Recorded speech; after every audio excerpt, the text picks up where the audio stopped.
खाली बसून घ्या, झटकन उभे राहू नका, आवाज करू नका. बोला विष्णूजी. आणि साहेब, मेंढपाळांवरती सातत्यानं होत असलेल्या हल्ल्याबाबत कठोर कायदा करण्याबाबत महाराष्ट्र शासनानं विचार करणं काळाची गरज आहे. कारण पूर्वी गायरांच्या जमिनी शिल्लक होत्या, आता गायरांच्या जमिनी शिल्लक नाहीत. त्यामुळं शासनानं मेंढपाळाच्या दृष्टीनं विशेष कायदा करून त्यांना सवलती देणं आणि मेंढपाळाच्या दृष्टीनं चांगला निर्णय घेणं काळाची गरज आहे. पशुपालन हा या देशामधला महत्वाचा व्यवसाय आहे. पूर्वी धनगर समाजच हा व्यवसाय करत होता, पण आज सर्व समाज त्यामध्ये उतरायला लागलेले आहेत. पण या सवलती नसल्यामुळं धनगर समाज यापासून वंचित राहायला लागलेला आहे. त्यामुळे धनगर समाजाचा आणि बहुजन समाजाचा विचार करून मेंढपाळासाठी स्वतंत्र कायदा करणं काळाची गरज आहे, असं मला या ठिकाणी एक बांधव म्हणून वाटतंय. आणि साहेब, धनगर आरक्षणासाठी बलिदान केलेल्या 3 बांधवाच्या वारसांना जसं इतरांना वारसाच्या हक्काप्रमाणे, मग मराठा समाज असेल किंवा अन्य समाज असेल, त्यांच्या वारसांना 10-10 लाख रुपये जसा निधी दिलाय, तसं धनगर समाजाचे 3 बांधवांनाही सरकारकडून 10-10 लाख रुपये मदत द्यावी अशी या ठिकाणी मी जाहीर विनंती करतो. साहेब, सांगली महापालिकेच्या वतीनं 2008 ला जयंत पाटील साहेबांच्या मार्गदर्शनाखाली विकास महाआघाडीच्या माध्यमातून मी आणि आमचे 7 नगरसेवक निवडून आलो. त्यामध्ये प्राध्यापक नितीन सागाव असतील, संगीताताई खोत, मनवाबा सरगा, सुभाषदादा गोयकर, शहाजी कोकरे, वंदनाताई साईमुते यांच्या सर्वांनी आम्ही जयंत पाटील साहेबांना विनंती केली. सांगली जिल्ह्यामध्ये धनगर समाज मोठ्या प्रमाणात आहे, पण सांगली शहरामध्ये आल्यानंतर धनगर समाजाच्या बांधवांसाठी बसण्या उठण्याचं ठिकाण नाही, तर अहिल्यादेवी होळकर स्मारकाच्या नावानं जागा आणि स्मारक उपलब्ध करून देण्याची मागणी 2008 ला पहिल्यांदा निवडून आल्यावर आम्ही सगळ्यांनी मागणी केली आणि तात्काळ जयंत पाटील साहेबांनी त्या मागणीला मान्यता दिली. त्याबद्दल जयंत पाटील साहेबांचे या ठिकाणी जाहीर अभिनंदन करतो. आणि दरम्यानच्या काळामध्ये प्राध्यापक नितीन सागावे सरांना साहेबांनी महापौराची संधी दिली. महापौराची संधी दिल्यानंतर अहिल्यादेवी होळकर स्मारकाच्या या कामाला गती आली आणि स्मारकाच्या कामाचं भूमिपूजन सर्व पक्ष नेत्यांना घेऊन 2011 ला साहेबांच्या मार्गदर्शनाखाली भूमिपूजन झालं. आणि दरम्यानच्या 10-12 वर्षामध्ये या अहिल्यादेवी होळकर स्मारकाच्या माध्यमातून सांगली जिल्ह्याला प्रेरणास्थान म्हणून आम्ही काम करत राहिलो. जर महापौर झाले आणि माझी इच्छा जी होती ती पवार साहेबांच्या हस्ते लोकार्पण करण्याची, ती आज तुमच्या आशीर्वादाने या ठिकाणी पूर्ण होत्या. त्याबद्दल पवार साहेबांचं, जयंत पाटील साहेबांचं या सर्व समाज बांधवांच्या वतीने मी खास करून या ठिकाणी अभिनंदन करतो. साहेब, काय समाजकंटक आहेत ते आपल्याला दिशा चुकीचा देऊन कामाला अडथळे आणणे, विरोध करण्याचा प्रयत्न करतात. पण सांगली जिल्ह्यामधला महाराष्ट्रातला धनगर समाज किंवा बहुजन समाज हा कुणाच्या मालकीचा राहिला नाही. जो योग्य दिशा दाखवेल, योग्य काम करेल, चांगलं काम करेल, त्याच्या मागं निश्चितपणे आणि आमचे नेते जयंत पाटील साहेबांच्या मागं हा या जिल्ह्यामधील असेल महाराष्ट्रामधील समाज बांधव मोठ्या संख्येने पाठबळ आणि आशीर्वाद त्यांच्या मागं आहे. आणि या सांगली जिल्ह्यामध्ये धनगर समाज असेल आणि बहुजन समाजाचं कोणतंही काम सांगते जयंत पाटील साहेबांनी ते निश्चितपणे पूर्ण केलेलं आहे. मी गेले 15 वर्ष त्यांच्या मार्गदर्शनाखाली जयंत पाटील साहेबांच्या काम करतोय. मला सार्थ अभिमान आहे पाटील साहेबांचा कार्यकर्ता म्हणून. या राज्यामध्ये मोठे प्रश्न सोडवण्याचं दानत्व या आघाडी सरकारमध्ये आहे आणि पवार साहेबांच्या आशीर्वादानं धनगर समाजाचे विविध प्रश्न आहेत ते निश्चितपणे सोडवाल अशी मी या ठिकाणी विनंती करतो आणि या ठिकाणी थांबतो. जय हिंद, जय महाराष्ट्र. धन्यवाद. अहिल्यादेवी होळकर स्मारक उभारणीचा इतिहास या ठिकाणी आत्ताच प्रास्ताविकामध्ये माननीय विष्णू माने नगरसेवक यांनी मांडलेला आहे. मी त्यांना मनपूर्वक धन्यवाद देतो. आणि आजच्या राजमाता पुण्यश्लोक अहिल्यादेवी होळकर स्मारक लोकार्पण सोहळ्याचे तुम्हा आम्हा सर्वांचे आदरणीय लाडके खासदार शरदचंद्रजी पवार साहेब, राष्ट्रीय अध्यक्ष राष्ट्रवादी काँग्रेस पार्टी आणि देशाचे लोकप्रिय नेते यांचं खास सर्वांच्या वतीनं शानदार स्वागत करण्याची विनंती. सांगली मिरज कुपवाड महापालिकेचे सन्माननीय प्रथम नागरिक महापौर माननीय दिग्विजय सूर्यवंशी यांना विनंती करीत आहोत. माननीय खासदार शरदचंद्रजी पवार साहेब यांचं स्वागत करावं. समस्त हजारो लाखोंच्या उपस्थितीमध्ये शानदार सत्कार. एक खास राजमाता पुण्यश्लोक अहिल्यादेवी मूर्ती प्रदान होते. महाराष्ट्र शब्दशः माहित असलेले आणि जगण्याच्या सगळ्या क्षेत्रामध्ये लीलया संचार करणारे आदरणीय शरदचंद्रजी पवार साहेब. आणि यानंतर माननीय आयुक्त सांगली मिरज कुपवाड महापालिका माननीय शरदचंद्रजी पवार साहेब यांचा सत्कार या ठिकाणी करतील. आणि यानंतर समस्त समाज बांधव यांच्या वतीने समस्त- आदरणीय शरदचंद्रजी पवार साहेब यांचा सत्कार संपन्न होतोय. धनगर समाजात बांधव यांना मी विनंती करते, प्रथम विष्णू माने, मनगुआबा सरगर, मनोज सरगर, स्टेजवरती या. नितीन सावगावे सर, निवांत कोळेकर सर, चंद्रकांत हुलवाण, हरिदास लेंगरे, अजित दुधाळ, शहाजी कोकरे, मालन हुलवाण, वंदना सायमोते, बाळासाहेब माने या सर्व सर्व धनगर धनगर समाज समाजाच्या बांधवांना विनंती वतीनं आहे त्यांनी माननीय खासदार कृपया शरदचंद्रजी स्टेजवर पवार यावं. साहेब यांचा आणखीन एक सत्कार समाजाच्या वतीने. धनगर समाज बांधवांच्या वतीने माननीय या. खासदार शरदचंद्रजी पवार साहेब हा यांचा धनगरी सत्कार. ढोल आमच्या पारंपरिक समाजाचं वाद्य आणि प्रतीक. धनगरी ढोल, काठी आणि घोंगड, पुष्पहार एक पारंपरिक महाराष्ट्राची सांस्कृतिक परंपरा जतन करणाऱ्या धनगर समाजाचं आणि महाराष्ट्राचं प्रतीक. मान सन्मान माननीय खासदार शरदचंद्रजी पवार. महाराष्ट्रातील कानाकोपऱ्यातल्या माणसाला माहित असलेले आदरणीय शरदचंद्रजी पवार कला, क्रीडा, साहित्य, संस्कृती, कृषी, तंत्रज्ञान आणि सर्वात महत्वाचं म्हणजे राजकारण या सर्व क्षेत्राशी बांधिलकी ठेवून वेळोवेळी द्रष्टेपणा दाखवून सतत नव्याचा ध्यास घेऊन त्याचा लोकोपयोगी पुरस्कार करणारे लोकनेते म्हणजेच माननीय खासदार शरदचंद्रजी पवार साहेब. आजच्या राजमाता पुण्यश्लोक अहिल्यादेवी होळकर स्मारक लोकार्पण सोहळा हे स्वप्न आज साकार या ठिकाणी होत आहे. आणि स्वप्न साकार होण्यासाठी लोकार्पण करणारे देशाचे लोकप्रिय नेते माननीय खासदार शरदचंद्रजी पवार साहेब आणि विविध मान्यवरांना या ठिकाणी ढोल गळ्यामध्ये दिलेला आहे. आणि ढोलांचे पारंपरिक वाद्य आता या ठिकाणी वाजेल, गाजेल. दऱ्या खोऱ्यामध्ये हा झंकार निर्माण होईल. सिंग तुताऱ्या वाजू लागलेले आहेत आणि माननीय साहेबांचा सन्मान या ठिकाणी होतोय.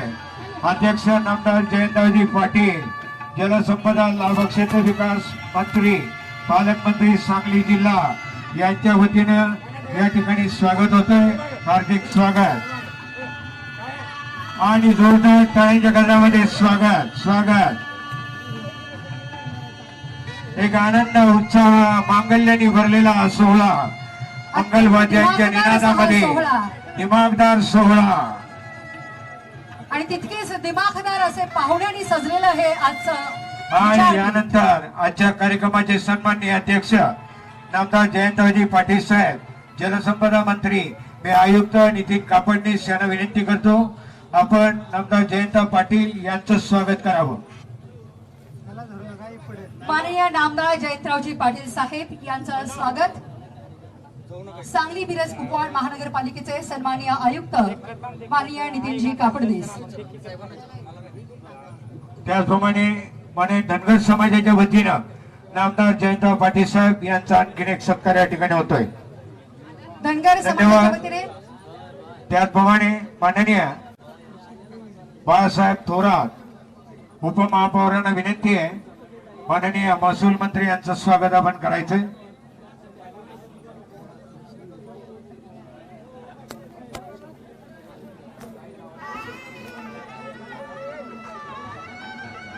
राष्ट्रवादीचे गटनेते मैनुद्दीन बागवान यांना विनंती आहे माननीय उदयजी सामंत साहेब यांचं स्वागत आपण करायचं आहे. उच्च तंत्र शिक्षण मंत्री महाराष्ट्र राज्य मैनुद्दीन बागवान स्वागत करतील.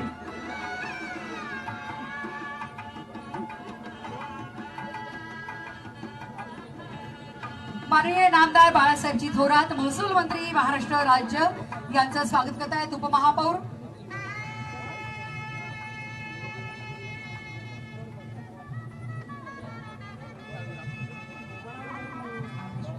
माननीय नामदार विश्वजितजी कदम यांचं स्वागत करण्यासाठी विनंती करते माननीय नगरसेवक शेठजी मोहिते यांना. माननीय बाळासाहेब पाटील यांचं स्वागत होईल. उत्तम साखळकर माननीय डॉक्टर विश्वजित कदम यांचं शेठजी मोहिते करतील. माननीय नामदार दत्तात्रयजी भरणे यांचं स्वागत करतील करण जामदार. व्यासपीठावरील सगळ्यांची स्वागत होतील. तुम्ही दोघं आधी खाली बसा आणि कार्यक्रमाला प्रमुख सुरू करू.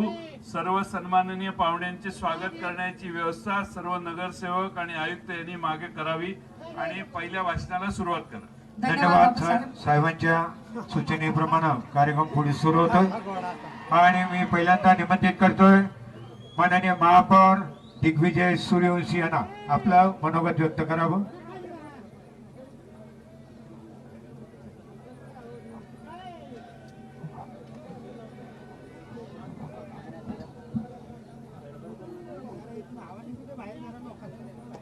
पुण्यश्लोक राजमाता अहिल्यादेवी होळकर यांना अभिवादन करून या लोकार्पण कार्यक्रमाचा उपस्थित असलेले आमचे आदरणीय नेते पवार साहेब, त्याचबरोबर माननीय जयंत पाटील साहेब, महसूल मंत्री बाळासाहेब थोरात साहेब, उदय सामंत साहेब, बाळासाहेब पाटील साहेब, त्याचबरोबर विश्वजित कदम साहेब, दत्तात्रय मामा भरणे आणि उपस्थित सर्व स्टेजवरील नेते मंडळी, नगरसेवक बंधू भगिनींनो, महाराष्ट्राच्या इतिहासात बहुजन समाजातून ज्या रणरागिणी शासनकर्त्या झाल्या त्यांच्यामध्ये अहिल्यादेवींचं नाव आपण एक स्वतंत्र स्थान निर्माण केलेलं आहे. उत्तम प्रशासक, त्याचबरोबर लोक उपयोगी कामे करून ज्यांनी आपले स्थान निर्माण केले, समाजातील सर्व जाती धर्मांना बरोबर घेऊन ज्यांनी विकासासाठी राजकारण करण्याची परंपरा पुढे चालू ठेवली, शाहू फुले आंबेडकरांपर्यंत आहे. हेच महाराष्ट्रातील वारसा आणि महाराष्ट्राबाहेर माननीय पवार साहेबांनी चालवलं आहे. समाजातील वंचित घटकांना न्याय देण्यासाठी त्यांना नोकरीमध्ये आणि सत्तेत सामावून घेणे, त्यांना शिक्षणाची उत्तम व्यवस्था करणे ही कामगिरी पवार साहेबांच्या नेतृत्वाखाली महाराष्ट्राने केलेली आहे.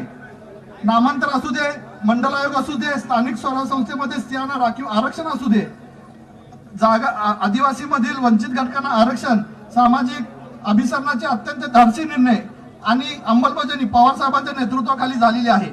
अशा पुरोगामी आणि गतिमान नेतृत्वाच्या हस्ते आज लोकार्पणाचा ऐतिहासिक सोहळा संपन्न होत आहे. या सोहळ्यासाठी माननीय पवार साहेब आवर्जून उपस्थित राहिले, त्यांचे मी आदरपूर्वक स्वागत करतो. ज्यांनी मला महापौर पदाची संधी दिली असे आमचे नेते आदरणीय जयंत पाटील साहेब, विश्वजित कदम साहेब आणि महाआघाडीचे सर्व नेते मंडळी यांचे मी सहर्ष स्वागत करतो. मी सांगलीचा प्रथम नागरिक म्हणून आपले सर्वांचे सहर्ष स्वागत करतो आणि माझे 2 शब्द संपवतो. जय हिंद, जय महाराष्ट्र. धन्यवाद. आणि यानंतर माननीय अण्णासाहेब डांगे अप्पा, माजी मंत्री आणि धनगर समाजाचे नेते माननीय अण्णासाहेब डांगे अप्पा, अन्य मान्यवर मागे जी मंडळी आलेली आहेत पाहुणे यांचं महापौर, उपमहापौर आदी मान्यवरांनी स्वागत करावं अशी विनंती आपल्या समोर येत आहेत आदरणीय अण्णासाहेब डांगे अप्पा.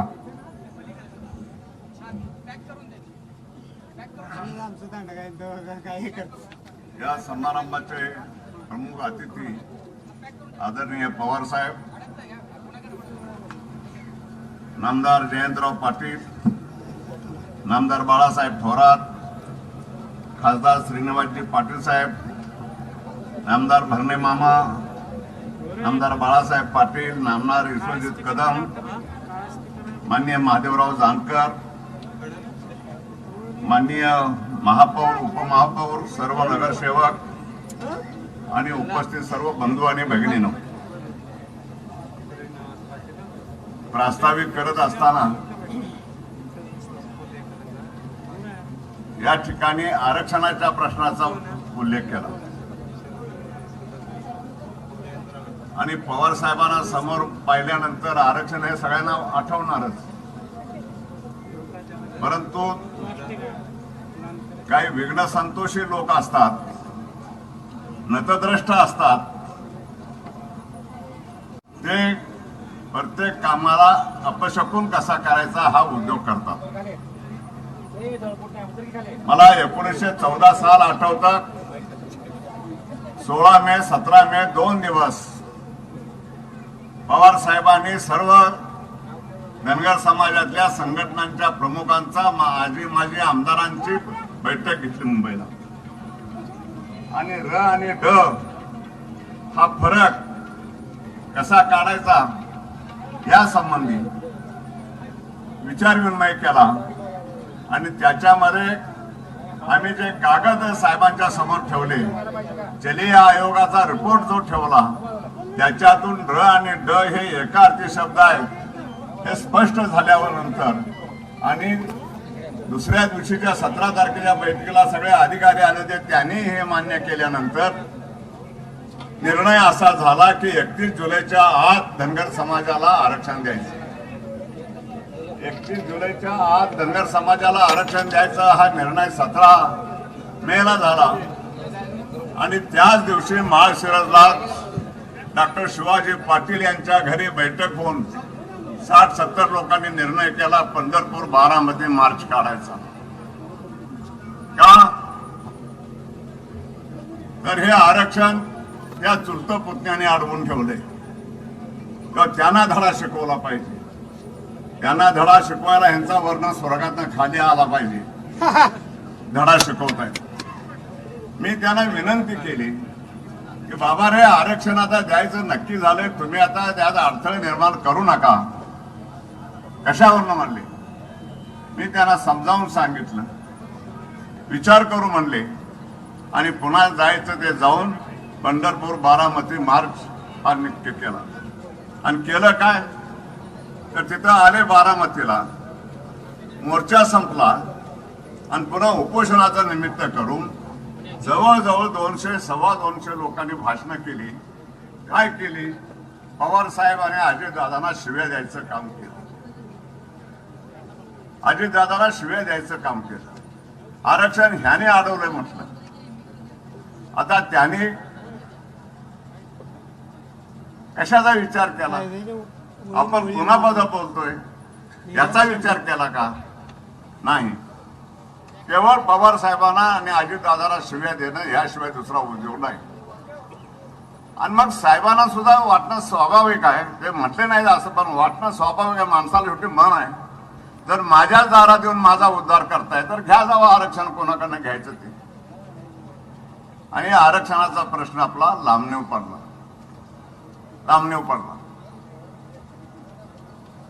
काय केलं या लोकांनी? कोण होते याच्यात चुलत पुतण्यात जिरवायला? याच्या मागे सुद्धा पवार साहेबांच्या बरोबर असलेला अगोदरचा एक सहकारी हा त्याच्या मागे होता. ह्या आघाडीचं जे नेतृत्व केलं ते हनुमासूळ केव्हा होते? धनगर समाजाच्या लढ्यात धनगर समाजाचे नेते म्हणून त्यांनी काम केलं. ते धनगर समाजाच्या लढ्यात होते कुठं?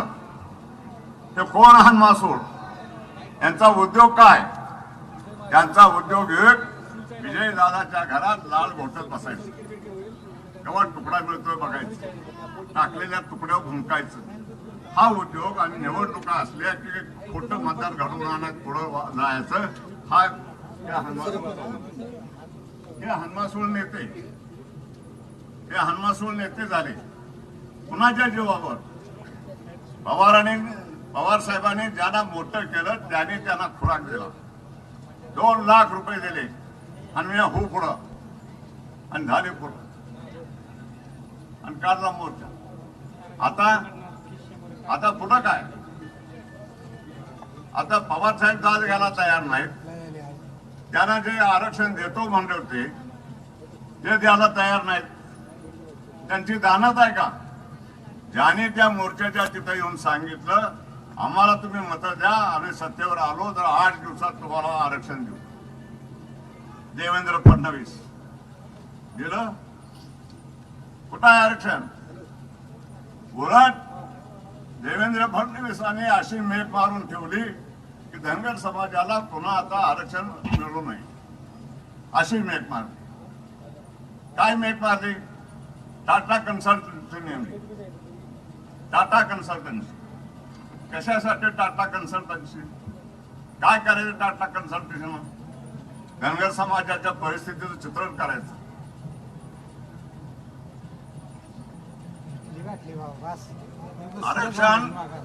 आज कुठल्या समाजाची काय परिस्थिती आहे याच्यावर मिळणार नाही. बाबासाहेबांनी घटना लिहिताना 15 ऑगस्ट 1947 सालापूर्वी जे मागासवर्गीय होते अशा लोकांना आरक्षण देऊ केलं. घटनेमध्ये त्याचा समावेश केला 15 ऑगस्ट 47 पूर्वी. आज जर धनगर समाजाचं मूल्यमापन करायला गेला तर आरक्षण मिळणारच नाही. धनगर समाजच कशाला, अगदी बीसींचं केलं तरी सुद्धा आरक्षण मिळणार नाही अशी स्थिती आहे. तेव्हा आता मूल्यमापन करायला नको होतं ते आम्ही त्यांना सांगितलं. त्या टाटा कन्सल्टन्सीना भेटलो आम्ही. टाटा कन्सल्टन्सीने सांगितलं बाबा तुम्ही म्हणताय ते आम्हाला पटतंय, आम्ही सुद्धा पाहतोय. धनगर समाज हा मागासलेला आहे. खेड्यापाड्यातनं झोपड्यातनं अजून माणसं राहतात. त्यांचं राहणं हे अगदी फार सामान्य माणसाच्या पलीकडचं मागासलेलं आहे. दिलं आरक्षण नाही. त्या टाटा कन्सल्टन्सीचा आला रिपोर्ट, जाहीर केला नाही केला का? हा रिपोर्ट आपल्या विरोधात आलेला आहे. टाटा कन्सल्टन्सीचा रिपोर्ट हा आपल्या विरोधात आहे. म्हणजे पवार साहेबांना विरोध करायच्या नावाखाली तुम्ही आपल्या समाजाचा घात केला. जिथं जाईल तिथं आम्ही पुढं, आम्ही विजडेपणा करायचा आणि समाजामध्ये बेकी निर्माण करायचे हे धंदे करणारे काही लोक या धनगर समाजामध्ये आहेत. त्यांच्यापासून लोकांनी सावध राहावं अशी माझी त्यांना हात जोडून कळकळीची विनंती आहे. जर धनगर समाजाचे काय प्रश्न सुटायचे असतील तर ते आपण सगळ्यांनी एक विचारे समविचारे आपण एकमेकाचा आब राखून बोललं पाहिजे, वागलं पाहिजे याची आवश्यकता आहे. धनगर समाजाचे प्रश्न नाहीत. धनगर समाजाचे प्रश्न नाहीत. धनगर समाजाचा प्रश्न मोठा खरा आहे, कुणी मांडत नाही. धनगर समाज धनगर धनाचा आगर त्याला म्हटलं का? तर जसं राजांच्याकडे गायी किती त्याच्यावर संपत्ती मोजली जायची, तशी लोकांच्याकडे मेंढरं किती त्याच्यावर संपत्ती मोजली जायची. म्हणून मेंढरं असणारा हा धनगर धनाचा आगर. आज धनगरांची काय अवस्था आहे? 1947 साली जी कुटुंब मेंढपाळी करत होती त्यातली 90% लोकांनी हा धंदा आता सोडून दिलेला आहे. हा धंदा सोडून दिलाय, परवडत नाही. कारण शासनाची सहानुभूती नाही. सल्फेट फॉस्फेटचा जमाना आला, शेतकऱ्यांची सहानुभूती राहिली नाही. कुणाच्या जीवावर हा धंदा करायचा? फॉरेस्ट ऑफिसर काय विचित्र कारभार आहे बघा. त्या नागपूरला मेंढ्या जप्त केल्या फॉरेस्ट ऑफिसर, त्यानंच लिलाव केला, आलेले पैसे त्याच्या दंडात भरून घेतले आणि त्याला तुरुंगात ठेवलं. हा अन्याय धनगर समाजावर आजही या घडीला होतोय, चाललेला आहे. हा अन्याय मोडला पाहिजे. हा कसा वाढणार? मला सांगायचं हे आहे की ज्या 90% धनगर लोकांनी मेंढपाळीचा धंदा सोडला त्यांचं औद्योगिक पुनर्वसन करणं हे सरकारचं जबाबदारी आहे, सरकारचे काम आहे. ज्यावेळी देश स्वतंत्र झाला, भारत पाकिस्तान झालं आणि निर्वासित लोकांचा लोंढा भारतामध्ये आला, भारत सरकारनं त्यांचं योग्य तऱ्हेनं पुनर्वसन केलं. परिणाम काय झाला? 50-60 वर्षात आज या देशामध्ये टाटा बिर्ला अशी ही 22 घराणे आहेत की ज्यांच्याकडे देशाच्या इतकी संपत्ती आहे. आज या 22 घराण्यांना हा आदिवासी शब्द केलाय. ते वनवास हे जे लोक आले इथे, हे सगळे लोक ओव्हरटेक करायला निघालेत. इतकी संपत्ती या समाजाकडे झाली. याचं कारण सरकारनं व्यापारातल्या त्यांना दिलेल्या सवलती. तसा धनगर समाजाचा सुद्धा जर पुढे यायचं असेल तर केवळ आरक्षणानं भागणार नाही, तर औद्योगिक दृष्ट्या त्याचं पुनर्वसन सुद्धा केलं पाहिजे. तर हा 600 रुपयावर जाणारा दर खाली गेला. आज मटणाचा दर 600 रुपये. आणि काय खातो आपण?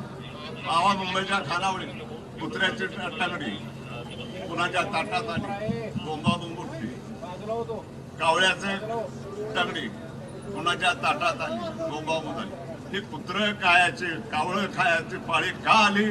तर धनगरची मेंढपाळी कमी झाली म्हणून. आणि म्हणून हे जर धनगराची आर्थिक परिस्थिती सुधारायची असेल तर आरक्षण बरोबर मिळालं पाहिजे आणि त्याचं औद्योगिक पुनर्वसन सुद्धा झालं पाहिजे ही मागणी करतो आणि माझे 2 शब्द संपवतो. नमस्कार.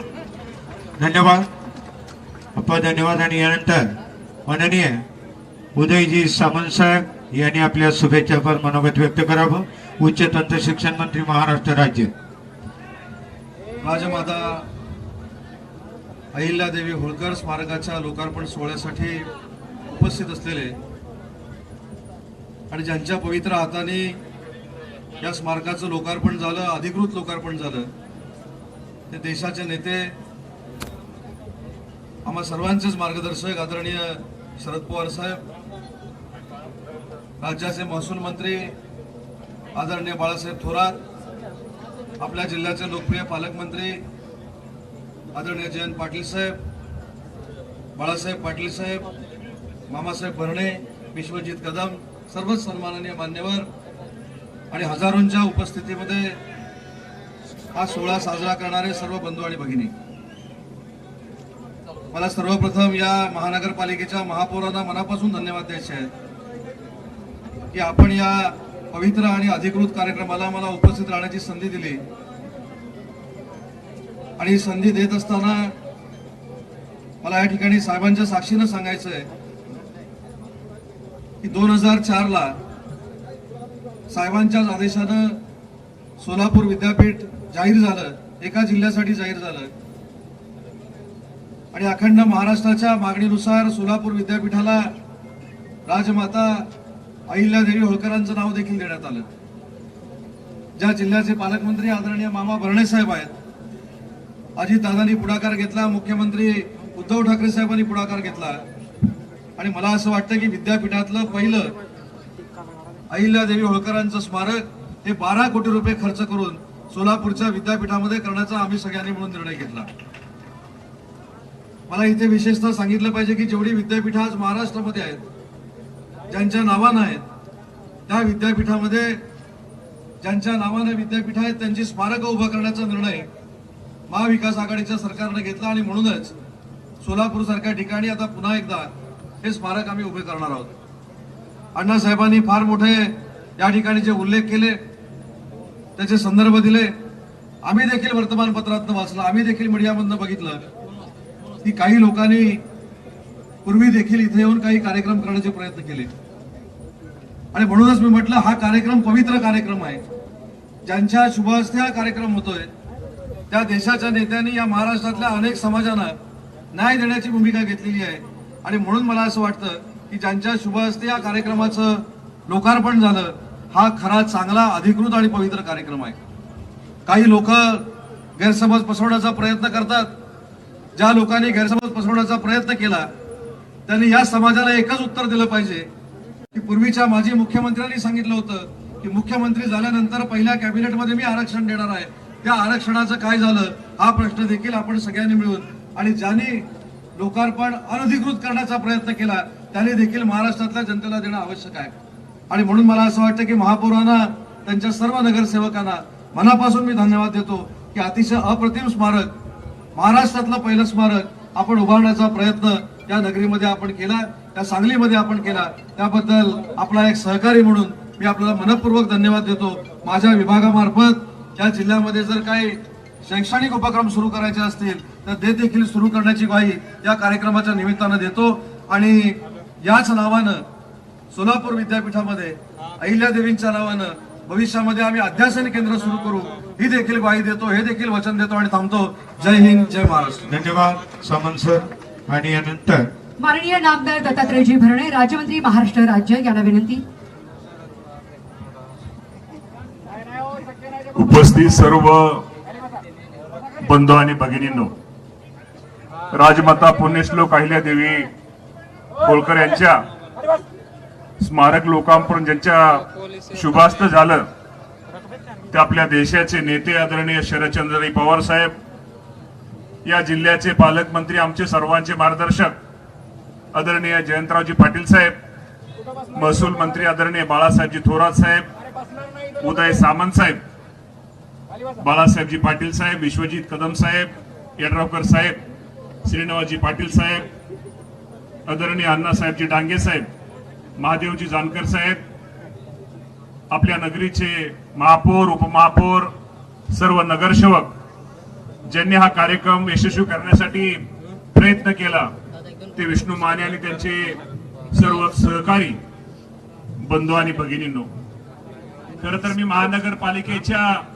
सर्व पदाधिकाऱ्यांना, आदरणीय जयंत पाटील साहेब, विश्वजीत, या सर्वांचा आभार मानतो की ज्या पुण्यश्लोक अहिल्या देवींचे कार्य एक स्मरण असावं, त्यांचा एक आदर्श डोळ्यासमोर राहावा, यासाठी आज इथं आपल्या इथं एक चांगल्या प्रकारचं पुण्यश्लोक अहिल्यादेवी होळकर एक स्मारक आज आपल्या इथं सांगलीमध्ये आज साहेबांच्या हस्ते त्याचं उद्घाटन झालेलं आहे. बंधूंनो, मी आदरणीय अण्णासाहेब डांगे साहेबांचं भाषण ऐकत होतो. अण्णासाहेब डांगे साहेबांनी समाजातले प्रश्न, समाजाच्या अडचणी आदरणीय पवार साहेबांसमोर आज मांडलेले आहेत.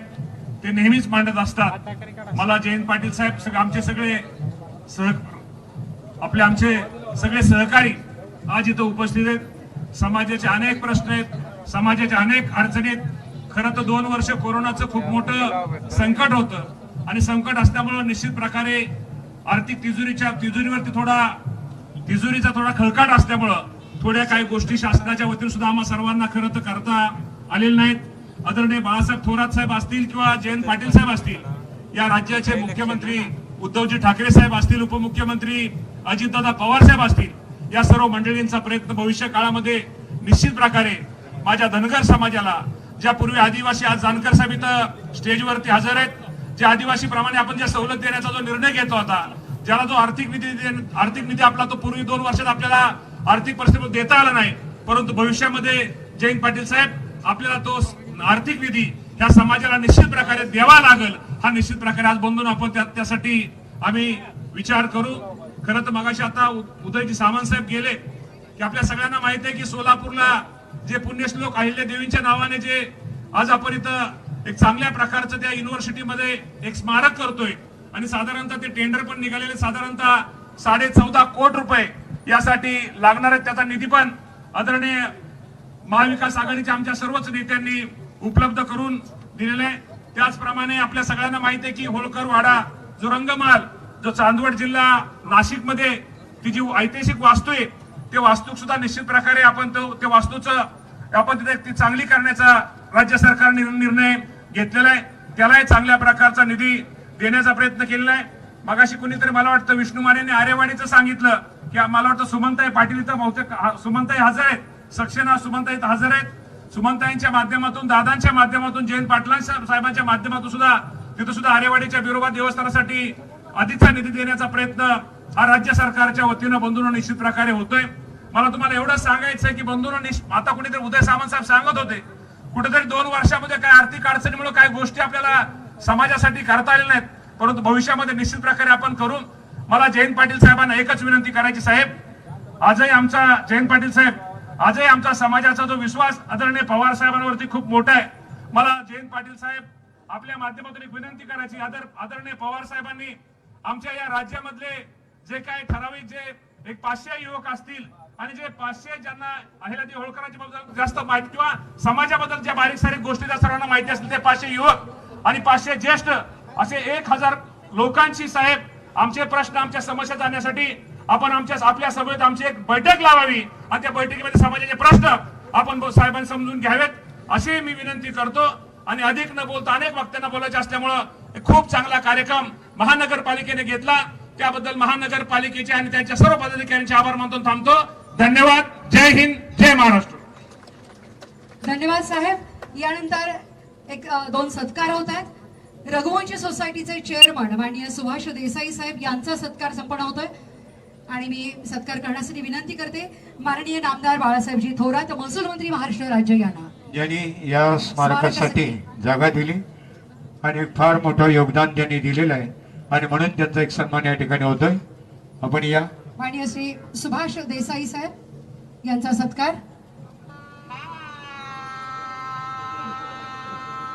दुसरा सत्कार आहे अहिल्या ज्ञानज्योत घेऊन येणारे सोनी गावचे समाज बांधव यांचा प्रातिनिधिक स्वरूपात एक सत्कार. सर्जेराव सिद्धू नरुटे यांचा सत्कार.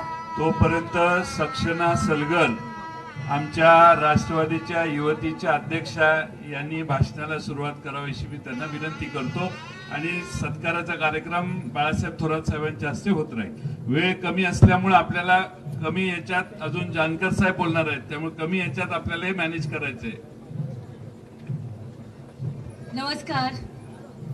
आज या व्यासपीठावरती उपस्थित असलेले या देशाचे माजी संरक्षण मंत्री, या देशाचे माजी कृषी मंत्री, या राज्याचे 4 वेळा मुख्यमंत्री असलेले आदरणीय शरदचंद्रजी पवार साहेब, या जिल्ह्याचे पालकमंत्री ज्यांच्या नावात जय आहे, आणि माझे मार्गदर्शक आदरणीय जयंत पाटील साहेब, आदरणीय थोरात साहेब, आदरणीय दानकर साहेब, आदरणीय विश्वजितजी कदम साहेब, आदरणीय दत्ता मामा भरणे साहेब आणि सर्वच व्यासपीठावरती उपस्थित असलेले मान्यवर आणि लाखोंच्या संख्येने, हजारोंच्या संख्येने आलेले अहिल्याप्रेमी.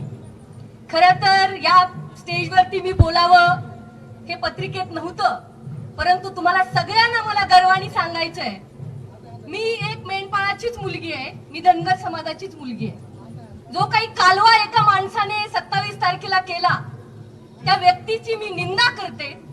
खरं तर पवार साहेब मला म्हटले होते असलं काही बोलायचं नसतं, काही बोलू नये. मला जयंत पाटील साहेब सुद्धा बोललेले.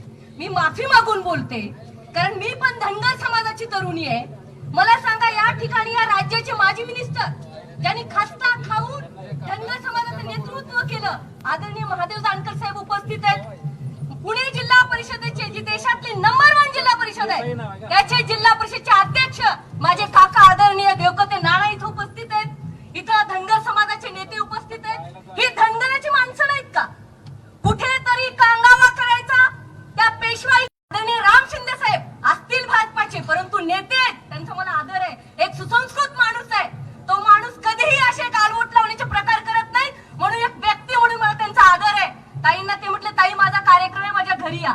ताई राष्ट्रवादीच्या होत्या, तरी सुद्धा सुप्रिया ताई मला म्हटल्या, सक्षणा अजिबात मनामध्ये असले आडवेड आणायचं नाही म्हणे. अगं मतभेद असतात, मनभेद करायचे नाहीत. चला आपण राम शिंदेच्या घरी जाऊ. तुम्ही जरूर विचारा, मी सत्य बोलते, डायलॉग नाही टाकत आहे त्यांच्यासारखे. तो हाय व्होल्टेज ड्रामा महाराष्ट्राने बघितलेला आहे आणि त्याची निंदा सुद्धा झालेली आहे. मला सांगायचंय, आम्ही तिथं गेलो, राम शिंदे साहेबांच्या घरी चहा घेतला, जेवण घेतलं, आम्ही निघालो. ही महाराष्ट्राची संस्कृती. आणि कशाला अहिल्यादेवीने अडकवताय जातीमध्ये? अखंड महाराष्ट्राचं नाही, असेतू हिमाचल, अगदी जम्मू पासून ते काश्मीर पर्यंत ज्या मातेनी सामाजिक, राजकीय आणि सांस्कृतिक मूल्य दिले, त्या मूल्यांची रुजवण केली, अशा अहिल्यादेवी माता ह्या फक्त धनगर समाजाच्या नाहीयेत, अखंड भारताच्या आहेत. स्कॉटलंडच्या ॲना म्हटल्या होत्या, द लेडी नेव्हर बिफोर. या भारत भूमीवरती अशी राजमाता होणे नाही, कारण स्वतःच्या मुलीचा विवाह आंतरजातीय घडवून देणाऱ्या शाहू महाराज, ज्यांनी शाहू छत्रपतींच्या घरातली मुलगी होळकरांच्या घरात दिली, असा हा महाराष्ट्र आहे. पुरोगामी महाराष्ट्रातले तुम्ही आम्ही लेकर आहेत, आणि जातीत जर तुम्ही महाराष्ट्राचा सलोखा बिघडवत असाल तर हो, मी प्रश्न करणार. इथं धनगर समाजाचे नेते आहेत कार्यक्रमाला. भाजपाला कशाला पाहिजे होते पडळकरांच्या जोडीनं ते खिल्लार जोड, तो खट्याळ बैल, सदाभाऊ खोत? कशाला पाहिजे होता? अरे निवडून येता येत नाही, तुम्हाला मतदारसंघ नाही.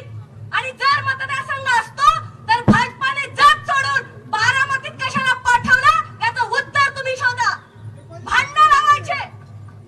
जर तुमची कर्मभूमी जिल्हा तुमचा आणि बारामतीत लढता, अरे तुमच्या मतदारसंघात लढा, मला वाईट नाही वाटणार, माझ्या शुभेच्छा असतील. शेवटी राजकारणाच्या ठिकाणी एक सुशिक्षित इंजिनियर मुलगी म्हणून शुभेच्छा देईल. परंतु फडणवीसांनी जर धनगर समाजाच्या लोकांना हत्यार म्हणून वापरलं, फडणवीस ज्या पेशव्यांना आमच्या अहिल्यादेवींनी सांगितलं होतं, राघोबा दादा, राघोबा जरा शिस्तीत राहा, मी आज विधवा आहे म्हणून माझ्यावर चाल कराल, इतिहास तुम्हाला बघून घे. तसं मला सांगायचंय, फडणवीस एक त्या फडळकरच्या जोरावरती तुम्ही उड्या मारू नका. नागपूरच्या तंबूत बांधून ठेवण्याची हिंमत आमच्यात आहे, लक्षात ठेवा. आणि हो, मी पवार साहेबांसमोर मागणी करते की धनगर समाजाला खरंच गरज आहे साहेब. आज मी खंत व्यक्त करते, 288 आमदारांनी फक्त एक भरणे मामा विधानसभेत. मला वाईट वाटतं, माझा समाज भोळा आहे हो. लोकांचं चांगलं होऊ द्या, मग आमचं चांगलं होऊ द्या. आज मला बापूंची आठवण येते, मी नव्हते त्या काळात. आदरणीय शेंडगे बापू, ज्यांनी साहेबांच्या खांद्याला खांदा लावून काम केलं आणि साहेबांनी सुद्धा तेवढ्याच प्रेमाने ते राजकारण केलेलं आहे. सोलापूरचे माजी मंत्री देवकते काका आज नाहीयेत, परंतु साहेबांचे जुने सहकारी.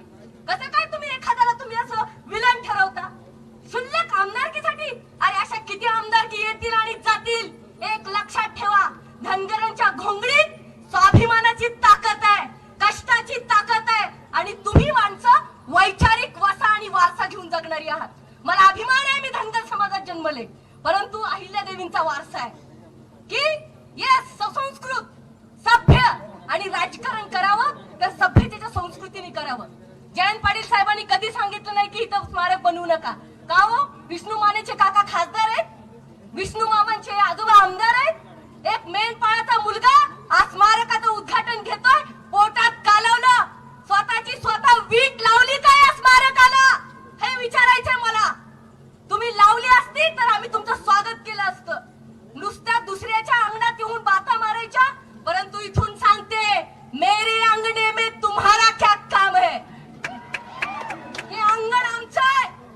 विष्णू माने साहेब आणि निधी देणारे आमचे पालकमंत्री आदरणीय जयंत पाटील साहेब आणि तमाम धनगर नगरसेवक यांचं हे काम आहे.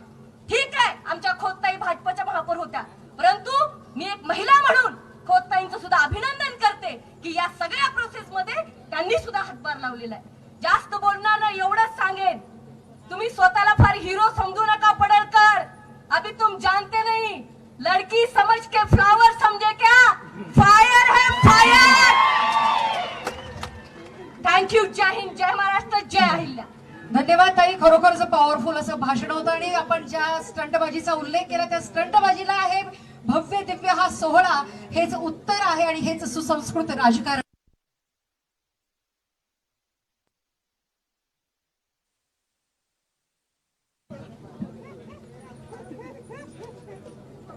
आजच्या या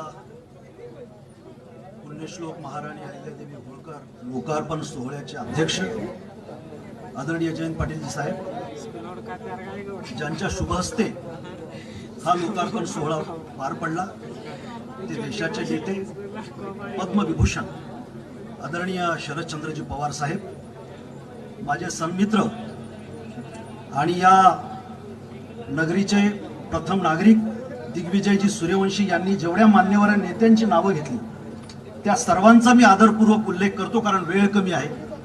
आणि माझ्या समोर जे अहिल्याप्रेमी भगिनी आणि बांधव उपस्थित आहेत त्यांचाही आदरपूर्वक उल्लेख करतो. आणि नियत वेळेमध्ये मला माझं भाषण आटोपायचं आहे, कारण अनेक मान्यवर नेत्यांना आपल्याला ऐकायचं आहे.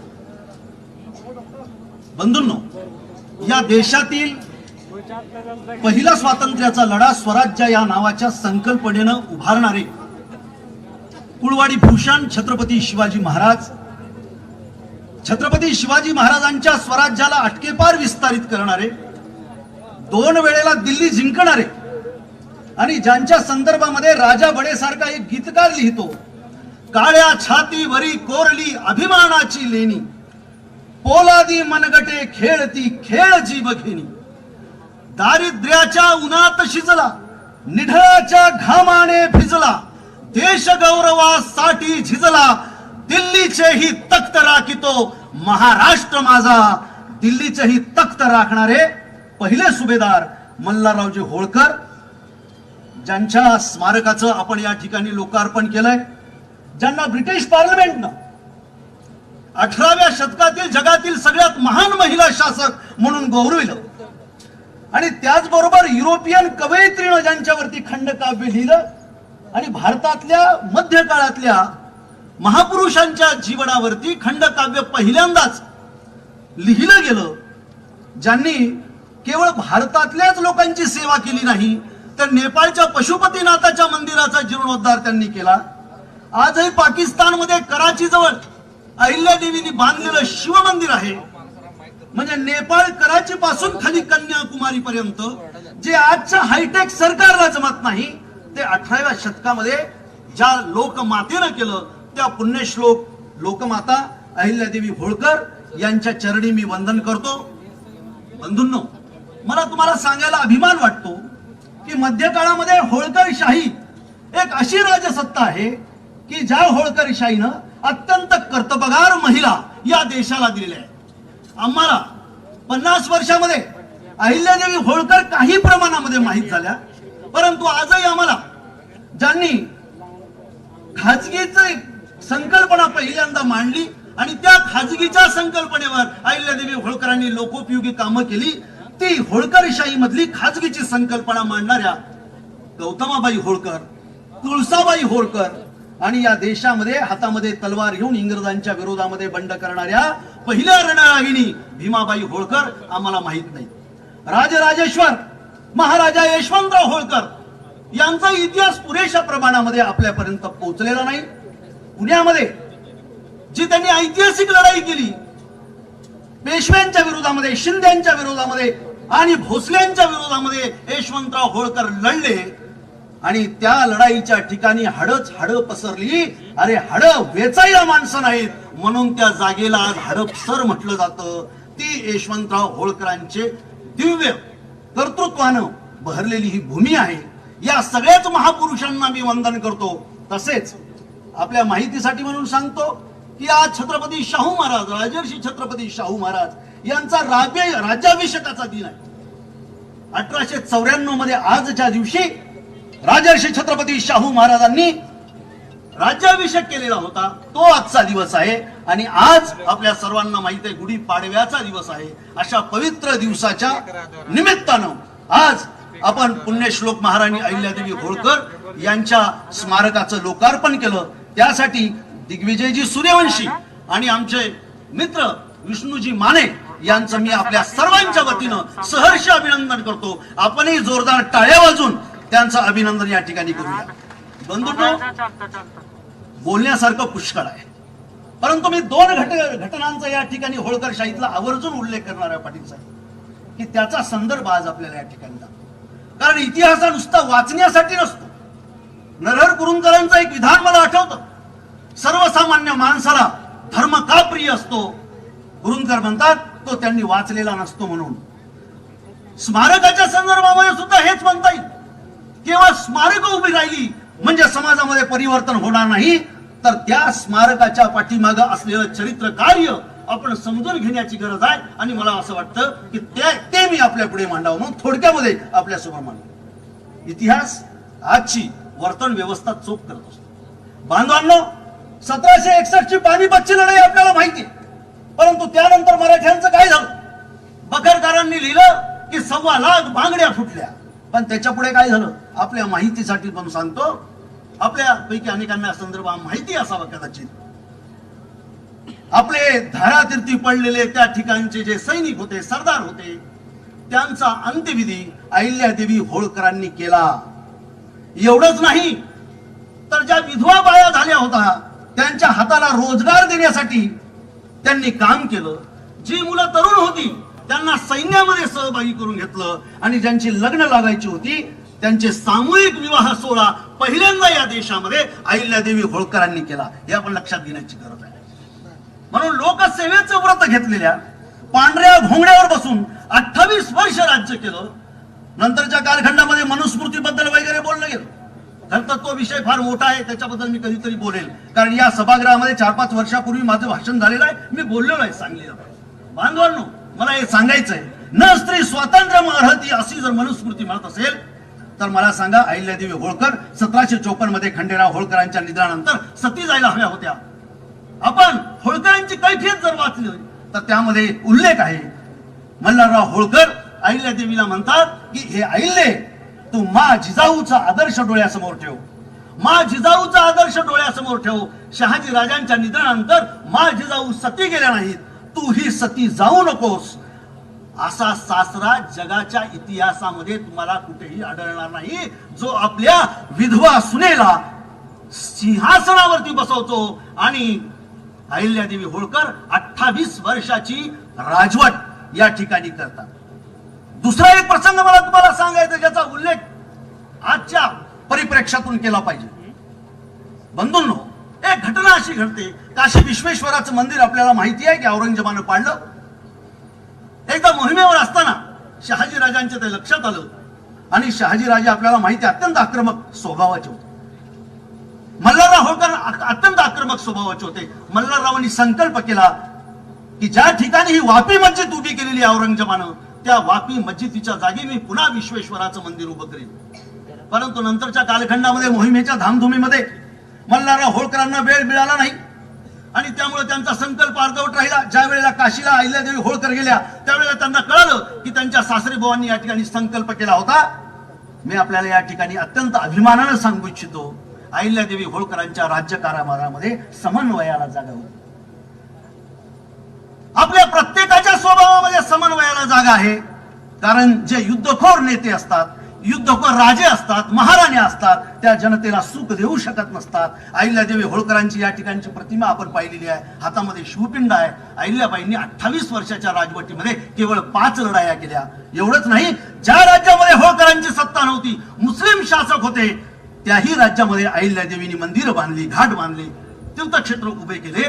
हे अहिल्यादेवींचा जो समन्वयाच्या भूमिकेचा भाग आहे तो आपण समजून घेण्याची गरज आहे असं मला वाटतं. बंधूंनो, त्यावेळेला काशी ही अवधच्या नवाबाकडे होती आणि अहिल्यादेवींनी त्यांना पत्र लिहिलं, मी थोरल्या सुभेदाराची सून या ठिकाणी वापी मस्जिदीच्या जागी वापी मस्जिद उभी केलेली आहे औरंगजेबानं विश्वेश्वराचं मंदिर पाडून. मी आपल्याला या ठिकाणी विनंती करते की आपण त्या वापी मस्जिदीच्या बाजूला आम्हाला जागा द्यावी. मी स्वखर्चानं पुन्हा त्या ठिकाणी विश्वेश्वराचं मंदिर उभं करीन. आणि अहिल्यादेवीने ते मंदिर उभं केलं आणि आपल्या सगळ्यांना अभिमान वाटावा असा एक संदर्भ लगेच सांगतो. अयोध्येचं प्रकरण झालं आपल्याला माहित आहे. या ठिकाणी मंदिर उभी करण्यासाठी मस्जिदी पाडल्या गेल्या. आपल्या धर्मनिरपेक्षतेच्या काळजावरती एक डाग लागला. या प्रवृत्तींना आपण कसं पाहतो हा माझा प्रश्न आहे. अहिल्यादेवी होळकरांनी तो प्रश्न त्याच वेळेला सोडवला असता जर त्यांना माहित झालं असतं की बाबरी मस्जिदीचा प्रश्न पुढे उद्भवणार आहे. आपल्या माहितीसाठी म्हणून सांगतो की अहिल्यादेवी होळकरांनी अयोध्येला आज जे राम मंदिर पूजलं जातं ते अहिल्यादेवी होळकरांनी बांधलेलं राम मंदिर आहे. त्यावेळेला जर त्यांना हे माहित असतं की पुढे याच्यामधून एवढं राजकारण आहे, तर जसं त्यांनी काशी विश्वेश्वराला केलं तसंच त्यांनी अयोध्येला पण केलं असतं. बाबरी मस्जिदीच्या बाजूला त्यांनी रामाचं मंदिर उभं केलं असतं आणि नंतर या प्रवृत्तींना राजकारण करण्याची संधी मिळाली नसती. बंधूंनो, बोलण्यासारखं पुष्कळ आहे. मला आपल्याला एवढंच सांगायचं आहे की आक्रमकपणापेक्षाही समन्वयाची भूमिका घेतली पाहिजे. अभ्यासू पद्धतीनं आपण पुढे गेलं पाहिजे, तरच खऱ्या अर्थानं या लोकशाही व्यवस्थेमध्ये आपला टिकाव लागणार आहे. आपल्या सगळ्यांना माहिती आहे की आदरणीय पवार साहेबांनी मला विधान परिषदेसाठी संधी दिली, परंतु 1.5 वर्षापासून आम्ही लोंबकळलेले आहोत. म्हणजे आम्ही कोणतं पाप केलंय? आम्ही विधिमंडळाच्या दाराजवळ 1.5 वर्षापासून ताटकळलेले आहोत. आता सक्षनाताईंनी सांगितलं की एक आमदार आमचा विधिमंडळात आहे. अरे पण दुसरा आमदार या ठिकाणी विधिमंडळाच्या दाराशी आहे. बिहारमध्ये 12 तासामध्ये शपथविधी होतो, परंतु आपल्या इथं 1.5 वर्षानंतर सुद्धा काहीही होत नाही. या संदर्भामध्ये आपण काय विचार करत आहात हाही फार महत्वाचा मुद्दा आहे बंधूंनो. म्हणून अधिकचा वेळ न घेता मला आपल्याला एवढंच सांगायचंय, या निमित्तानं वंदन करीत असताना इथं लायब्ररी सुरू केलेली आहे. MPSCच्या विद्यार्थ्यांच्या अभ्यासाचं एक केंद्र या ठिकाणी आपण सुरू केलेलं आहे आणि ही चळवळ आपण अशाच पद्धतीने चालूया. केवळ आपल्या मागासपणाला दुसऱ्याला जबाबदार ठेवून होणार नसतं. आपल्या मागासपणाचे टेंडर आपल्यालाच घ्यावं लागतं. दुसऱ्याच्या नावाने टेंडर फाडता येत नसतं. म्हणून आपल्या मागासपणाला जर दूर करायचं असेल तर सर्व प्रकारचं प्रवक्तेपण आपल्याला करता आलं पाहिजे. एवढंच या निमित्तानं बोलतो. पुन्हा एकदा मंचावरील सर्व मान्यवरांचे या ठिकाणी मी ऋण व्यक्त करतो. पुन्हा एकदा अहिल्यादेवींच्या चरणी वंदन करतो आणि या ठिकाणी थांबतो. धन्यवाद. जय हिंद, जय महाराष्ट्र. धन्यवाद. यशपाल विंगे धनगर समाज नेते यांनी आपलं मनोगत व्यक्त केलं. यानंतर माननीय महादेव जानकर राज्यसभेचे अध्यक्ष आणि माजी मंत्री विधान परिषद सदस्य महादेवजी जानकर.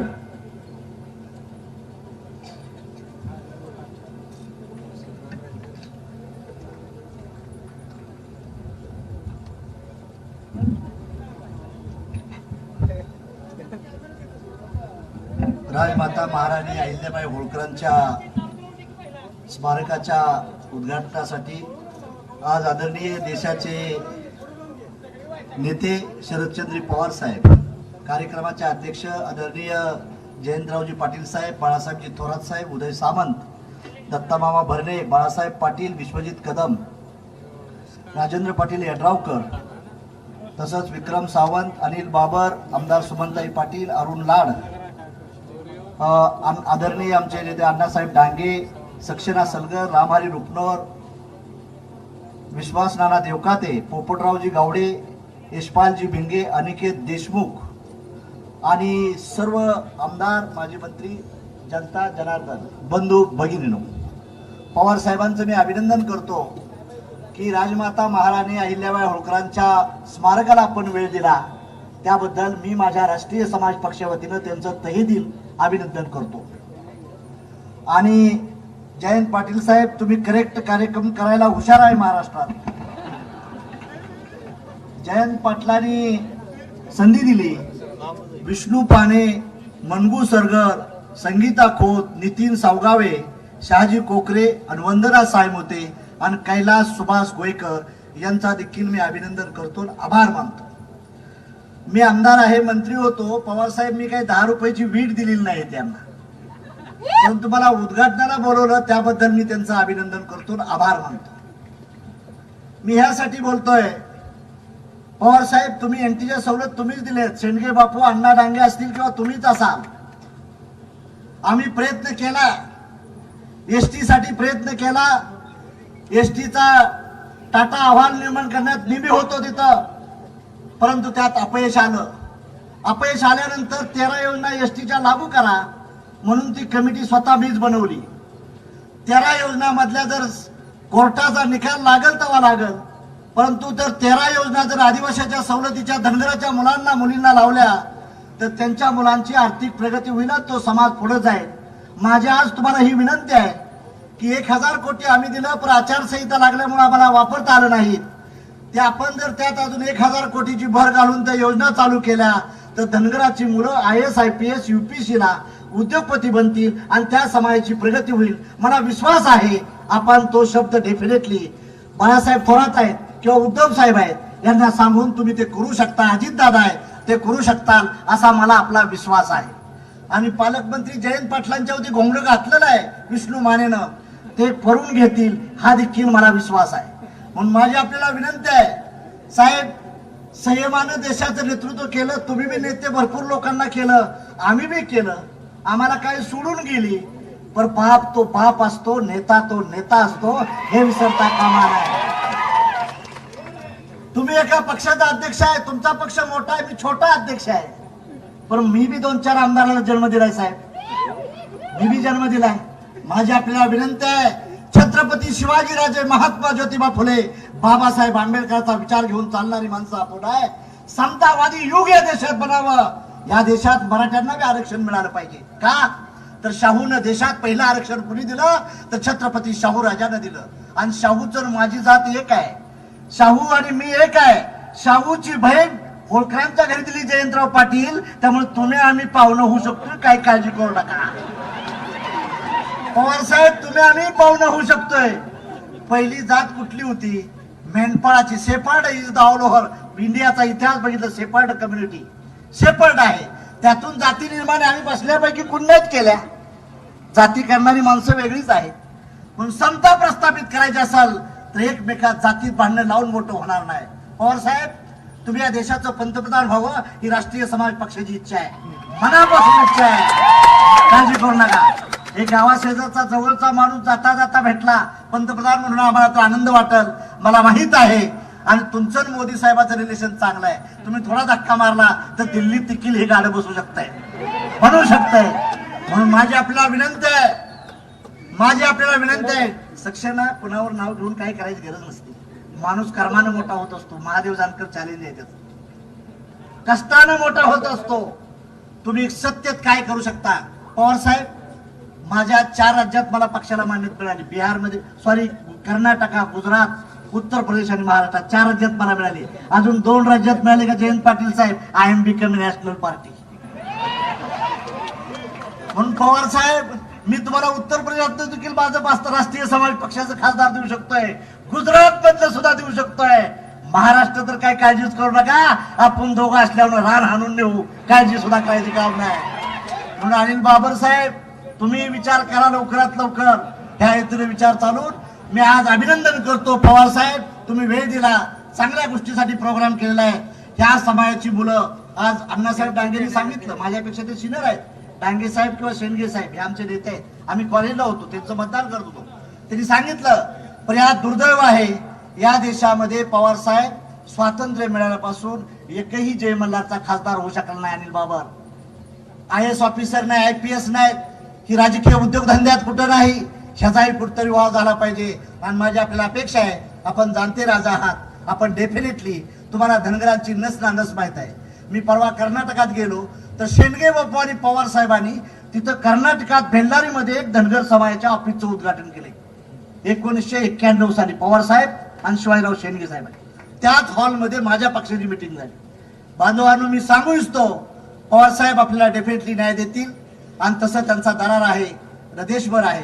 आता योगायोगाने ते युपीचे अध्यक्ष बनले तर फार चांगला आहे, अंदाची गोष्ट होईल.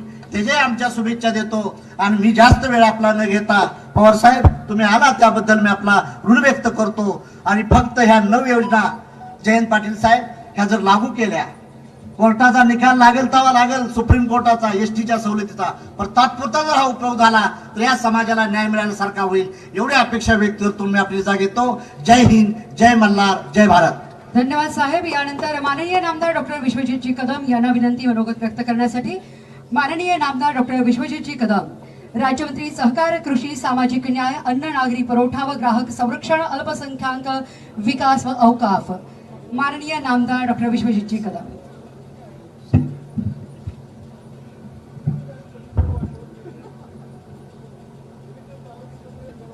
सांगली शहरामध्ये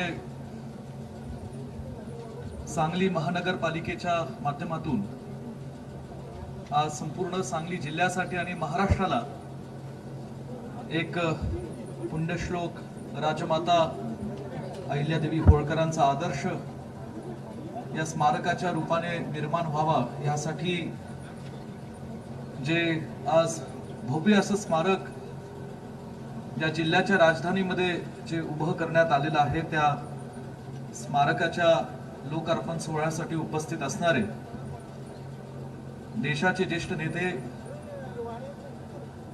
माजी कृषी व संरक्षण मंत्री, राज्याचे माजी मुख्यमंत्री, आपल्या सर्वांचेच नेते आदरणीय शरदचंद्रजी पवार साहेब, या कार्यक्रमासाठी आवर्जून उपस्थित असणारे राज्याचे ज्येष्ठ नेते, काँग्रेस पक्षाचे ज्येष्ठ नेते आणि राज्याचे महसूल मंत्री आदरणीय बाळासाहेबजी थोरात साहेब, ज्यांच्या पुढाकाराने आज हा कार्यक्रम या ठिकाणी आपल्या सर्वांना पाहायला मिळत आहे, ते सांगली जिल्ह्याचे पालकमंत्री व राज्याचे राष्ट्रवादी काँग्रेस पक्षाचे अध्यक्ष आणि राज्याचे जलसंपदा मंत्री आदरणीय जयंतराव पाटील साहेब, शिवसेनेचे राज्याचे नेते आणि माझे थोरले बंधू, खास आज या कार्यक्रमासाठी आवर्जून उपस्थित असणारे आदरणीय उदय सामंत साहेब, व्यासपीठावर उपस्थित असणारे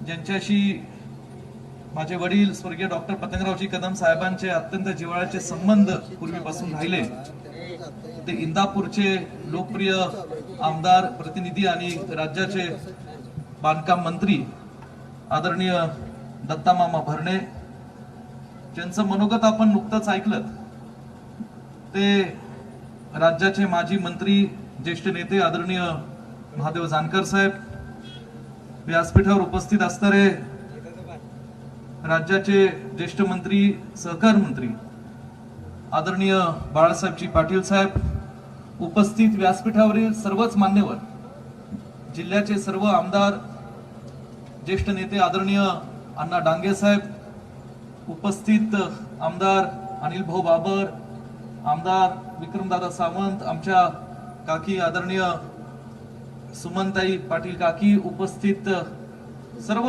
व्यासपीठावरील मान्यवर, विधान परिषदेचे आमदार अरुण अण्णा लाड, आणि मी सर्व व्यासपीठावरील मान्यवरांची, आमच्या सर्व तरुण सहकाऱ्यांची, जिल्ह्यातील अनेक तरुण नेते सुद्धा व्यासपीठावर उपस्थित आहेत, सर्वांची दिलगिरी व्यक्त करतो. आदरणीय जयश्री वहिनी आहेत, पुत्राजी पाटील आहेत, सर्व पक्षांचे नेते मंडळी आहेत, काँग्रेस, राष्ट्रवादी काँग्रेस, शिवसेनेचे इतर घटक पक्षांचे काही नेते मंडळी आहेत, अनेक पदाधिकारी, जिल्हा परिषद चे आजी माजी सदस्य, अध्यक्ष, विधान सभेचे परिषदेचे आजी माजी आमदार, उपस्थित असणारे सर्वच या जिल्ह्याचे जिल्हाधिकारी, महापालिकेचे आयुक्त, पोलीस अधीक्षक, जिल्हा परिषदचे सीओ, सर्व प्रमुख अधिकारी ज्यांनी खऱ्या अर्थाने हा कार्यक्रम होण्याकरता गेल्या अनेक वर्षांपासून कष्ट घेतले, ते या विभागाचे लोकप्रतिनिधी, नगरसेवक विष्णू माने, महानगरपालिकेतले त्यांचे सर्व नगरसेवक, सहकारी, उपस्थित सर्व पत्रकार बंधू भगिनींनो, माझ्या आधीच्या वक्त्यांनी आज एवढा चांगला इतिहास पुण्यश्लोक राजमाता अहिल्यादेवी होळकरांचा आपल्या सर्वांच्या समोर मांडलेला आहे आणि खऱ्या अर्थाने आपण सर्वजण आदरणीय थोरात साहेब, आदरणीय जयंतराव पाटील साहेब आणि मुख्यतः आदरणीय शरदचंद्रजी पवार साहेबांचं मनोगत ऐकण्यासाठी आपण सर्वजण उत्सुक आहात, म्हणून जास्त वेळ मी आपल्या सर्वांचा इथे घेणार नाही. प्रथमतः सांगली महानगरपालिकेतल्या सर्व महापौर, उपमहापौर, सर्व नगरसेवक आणि आयुक्त, त्यांचे सर्व अधिकारी यांचं मी मनापासून अभिनंदन करतो की आज संपूर्ण सांगली जिल्ह्यातच नव्हे, पश्चिम महाराष्ट्रात आणि महाराष्ट्रातलं एक अत्यंत चांगलं आणि आदर्श पुण्यश्लोक राजमाता अहिल्याबाई देवी होळकरांच्या नावाला साजेल असं एक स्मारक या ठिकाणी आपण उभं केलं. त्याबद्दल सांगली जिल्ह्याचा नागरिक आणि लोकप्रतिनिधी म्हणून पहिलं मी तुमचं मनापासून या ठिकाणी अभिनंदन करतो. आज विष्णू माने आणि त्यांचे सर्व सहकारी यांनी प्रास्ताविकापासून नंतर अनेकांची मनोगत झाली, त्यांनी सगळ्यांची थोडस महानगरपालिकेच्या इतिहासात डोंगून काही गोष्टी आपल्या सर्वांच्या समोर मांडल्या आणि हे स्मारक उभं राहण्याची कल्पना खऱ्या अर्थाने गेल्या 15 वर्षाहून अधिक काळापासून या ठिकाणी त्याची एक सुरुवात झाली. महानगरपालिकेमध्ये अनेक विचारांची सत्ता आली, सत्तांतर होत गेली, निवडणुका होत गेल्या, परंतु सन 1999 ते 2014 पर्यंत ज्या राज्यात हे लोकशाही आघाडीचं सरकार होतं, त्यावेळी ज्या जिल्ह्यामधनं पवार साहेब आपल्या आशीर्वादाने, आदरणीय पतंगरावजी कदम साहेब असतील, आदरणीय जयंतराव पाटील असतील, स्वर्गीय RR पाटील साहेब असतील, स्वर्गीय मदन भाऊ असतील, असे अनेक या सर्व व्यक्तिमत्वांना, लोकप्रतिनिधींना राज्याच्या मंत्रिमंडळात मंत्री म्हणून काम करण्याची संधी मिळाली. नुसतं मंत्री म्हणून काम करण्याची संधी मिळाली नाही, तर या जिल्ह्याचा आणि महाराष्ट्राचा विकास होईल, भलं होईल अशी अत्यंत महत्वपूर्ण खाती आदरणीय श्रीमती सोनियाजी गांधींच्या माध्यमातून, आदरणीय पवार साहेब आपल्या माध्यमातून या जिल्ह्यातल्या ह्या सगळ्या पुरुषांना मिळाली. आपल्याला मला आवर्जून उल्लेख करायचा आहे की सांगली जिल्ह्याचा इतिहास पवार साहेब आपल्याला चांगला ठाऊक आहे, कारण आदरणीय स्वर्गीय यशवंतराव चव्हाण साहेब असतील, वसंतदादा असतील, या सर्व नेत्यांबरोबर आपण अत्यंत जवळून काम केलं. या लोकांची विचार, स्वर्गीय राजाराम बापूंचे विचार असतील, हे समर्थपणे पुढे चालवण्याचं काम स्वर्गीय पतंगरावजी कदम साहेब, RR पाटील साहेब आणि आज जयंतराव पाटील साहेब या ठिकाणी करत आहेत. हे काम करत असताना सर्व जाती धर्मातील लोकांना या जिल्ह्यातलं कसं बरोबर ठेवलं जातील, त्यांचे प्रश्न कसे सुटले जातील आणि सर्व जाती धर्मातील आमच्या सर्व माता भगिनींना, तिथल्या तरुण पिढीला कसा न्याय दिला जाईल, ह्याचं एक आवर्जून त्यांना मदत करण्याची भूमिका या सर्व नेत्यांनी या ठिकाणी पार पाडली. आज सांगली शहराचं नेतृत्व काही काळ महापालिकेचं मदन पाटील यांनी केलं आणि मागच्या 15 वर्षामध्ये जे काही या ठिकाणी महानगरपालिकेमध्ये जी काही वेगवेगळ्या जाती धर्माची आमचे सगळे बांधव नगरसेवक म्हणून गेले, प्रत्येकाने एकमेकांना मदत करत त्या समाजातील आमच्या बांधवांना, त्यांना एक त्यांचं हक्काचं स्थान या महानगरपालिकेच्या शहराच्या क्षेत्रामध्ये कसं निर्माण होईल ह्याच्यासाठी त्यांनी प्रयत्न केला. आणि म्हणून खऱ्या अर्थाने या स्मारकाची मूर्तिमेढ ही 10-15 वर्षापूर्वी झाली. गेल्या 10 वर्षाच्या या सत्ताच्या काळामध्ये सातत्याने वेगवेगळ्या पद्धतीने महानगरपालिकेच्या माध्यमातून ह्याला निधी उपलब्ध करून देण्याचं काम या जिल्ह्यातल्या सर्व नेत्यांनी आणि स्थानिक नगरसेवकांनी केलं. आणि आज गेल्या काही वर्षांपासून इथे आदरणीय जयंतराव पाटील साहेब असतील किंवा महाविकास आघाडीचं आपलं हे सरकार सत्तेवर आल्यापासून या ठिकाणी भरीव अशी निधीची तरतूद या स्मारकासाठी करण्यात आली आणि आज पाडव्याच्या शुभ मुहूर्तावर आपण हे लोकांसाठी इथं आपण करत आहोत. माझ्या आधीच्या अनेक समाजातल्या आमच्या बांधवांनी आपल्या भावना व्यक्त केल्या. पुण्यश्लोक राजमाता अहिल्याबाई होळकरांचं नाव एवढं मोठं आहे की आज त्यांचं स्मारक जेव्हा त्याचं लोकार्पण होत आहे, त्या लोकार्पण सोहळ्याच्या कार्यक्रमासाठी, त्या उद्घाटनासाठी कोणतरी त्या व्यक्तिमत्वाच्या, अहिल्याबाई होळकरांनी जे या देशात आणि महाराष्ट्रामध्ये कार्य उभं केलं जे शेतकऱ्यांसाठी केलं, आमच्या विधवा माता भगिनींसाठी केलं, जे धनगर समाज आणि इतर समाजातल्या तरुण पिढीसाठी केलं, त्या कार्याला शोभेल अशा एका व्यक्तिमत्वासारखंच कुणीतरी त्याचं उद्घाटन करावं ही जनसामान्यांची आणि समाजा बांधवांची इच्छा होती. आणि म्हणून ते कुठल्या एरागराचं काम नाही, त्या अहिल्याबाई होळकरांच्या व्यक्तिमत्वाला साजल असं व्यक्तिमत्व ज्यांनी उभं केलेलं आहे, त्यांच्या विचाराने या ठिकाणी महाराष्ट्रात देशात ज्यांनी काम केलं ते फक्त शरदचंद्रजी पवार साहेब आहेत. आणि म्हणून त्यांच्या हस्ते या स्मारकाचं उद्घाटन व्हावं ही तळमळीने आम्हा सगळ्यांची इच्छा होती. आज आदरणीय थोरात साहेब या ठिकाणी उपस्थित आहेत. ज्या जिल्ह्यामधनं ते समाजकारण राजकारण करतात, जिथं सहकाराचं जाळं उभं केलं तिथे धनगर समाजाचं एक मोठं आमचं वास्तव्य राहिलेलं आहे. सांगली जिल्ह्यामध्ये मगाशी दत्ता मामांनी उल्लेख केल्याप्रमाणे बिरोबा मंदिर आहे. त्या मंदिराला निधी देण्याच्या बाबतीमधलं आदरणीय जयंतराव पाटील साहेबांच्या माध्यमातून डीपीडीसी असेल, राज्य सरकारच्या तिजोरीतनं असेल, लागेल ती मदत करण्याची भूमिका आज या जिल्ह्यातले लोकप्रतिनिधी, आमदार म्हणून, मंत्री म्हणून आम्ही सातत्याने करत आहोत. आणि म्हणून विकासाच्या बाबतीमध्ये या वेगवेगळ्या जाती धर्मातल्या आमच्या समाज बांधवांच्या हितासाठी कुठेही राजकारण आम्ही आणत नाही. लागेल ती मदत एकत्रितपणे, एक दिलाने, एक विचाराने, समाज बांधवांना विश्वासात घेऊन त्यांना या ठिकाणी त्यांची विचारपूस करून या ठिकाणी आम्ही ती कामं करत असतो. आणि म्हणून आज हे चांगलं असं भव्य स्मारक आपल्याला या ठिकाणी आज पाहायला मिळतंय. आणि म्हणून साहेब आपण या ठिकाणी आलात, पुण्यश्लोक अहिल्याबाई होळकरांचं इथं स्मारक उभं केलं. जानकर साहेब मी आपलं मनोगत ऐकत होतो आणि एक समाज बांधव म्हणून आपण या ठिकाणी खंत व्यक्त केली की या ठिकाणी आज आमच्या समाजातला कोण आमदार नाही, खासदार नाही, काही झाली असतील आपली समाज बांधव, परंतु कोण प्रशासकीय सेवेमध्ये नाही, कोण IAS होऊ शकलं नाही, कोण IPS होऊ शकले नाही, कदाचित काही ज्ञात अज्ञात मंडळी झाली सुद्धा असतील.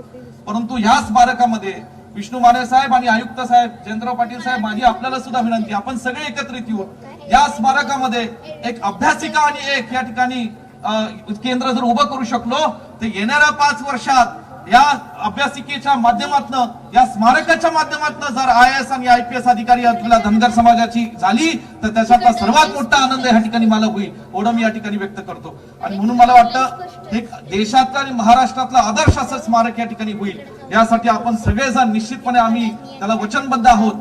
त्या निमित्ताने आपल्या सर्वांचं आज आदरणीय ज्येष्ठ नेते शरदचंद्रजी पवार साहेब, आज सकाळपासून त्यांचं शेड्यूल पाहिलं तर माणूस थक्क होऊन जाईल. आणि एवढं त्यांनी शेड्यूल आज ठेवलेलं आहे की एवढ्या सगळ्या वेगवेगळ्या समाजातील महत्वाच्या असणाऱ्या आज गोष्टींना ते स्पर्श करतायत. आणि सगळ्या समाजातल्या वेगवेगळ्या गोष्टी इथून पुन्हा शिरोळला ते जाणून तिथे सुद्धा आज स्वर्गीय आमदार साहेबांचं त्या ठिकाणी पुरस्काराच्या नावाचं वितरण होणार आहे. अशा अनेक दिवसभराचे कार्यक्रम करत आज एक महत्वाच्या गोष्टीसाठी, पाडवाच्या शुभ मुहूर्तासाठी ते आले. त्याबद्दल जिल्ह्यातलं मी त्यांचं, या नागरिक आणि आमदार आणि लोकप्रतिनिधी या नात्याने मी त्यांचं मनापासून स्वागत करतो.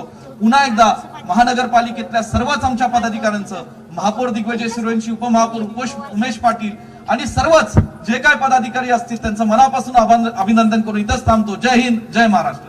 धन्यवाद साहेब. यानंतर रामभाऊ लांडे जालना संपादित राजे यशवंतराव होळकर बखर आजच्या प्रमुख अतिथींना ही पुस्तकं सप्रेम भेट दिली जाते. आदरणीय खासदार शरदचंद्रजी पवार साहेब, माननीय नामदार बाळासाहेबजी थोरात आणि माननीय नामदार जयंतरावजी पाटील साहेब, सोबतच त्याचं प्रकाशनही आपण करावं अशी त्यांची इच्छा आहे. राजे यशवंतराव होळकर बखर, संपादक रामभाऊ लांडे जालना.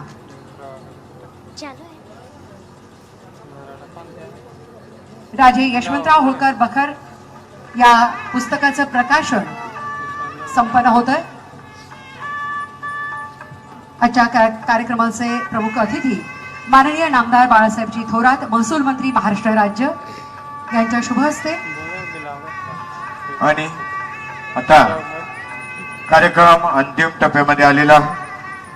सन्माननीय नामदार जयंतराव पाटील साहेब, जलसंपदा लाभक्षेत्र विकास मंत्री महाराष्ट्र राज्य तथा पालकमंत्री सांगली जिल्हा, सन्माननीय आपल्या देशाचे नेते, आम्हा सर्वांना आदरस्थानी असणारे,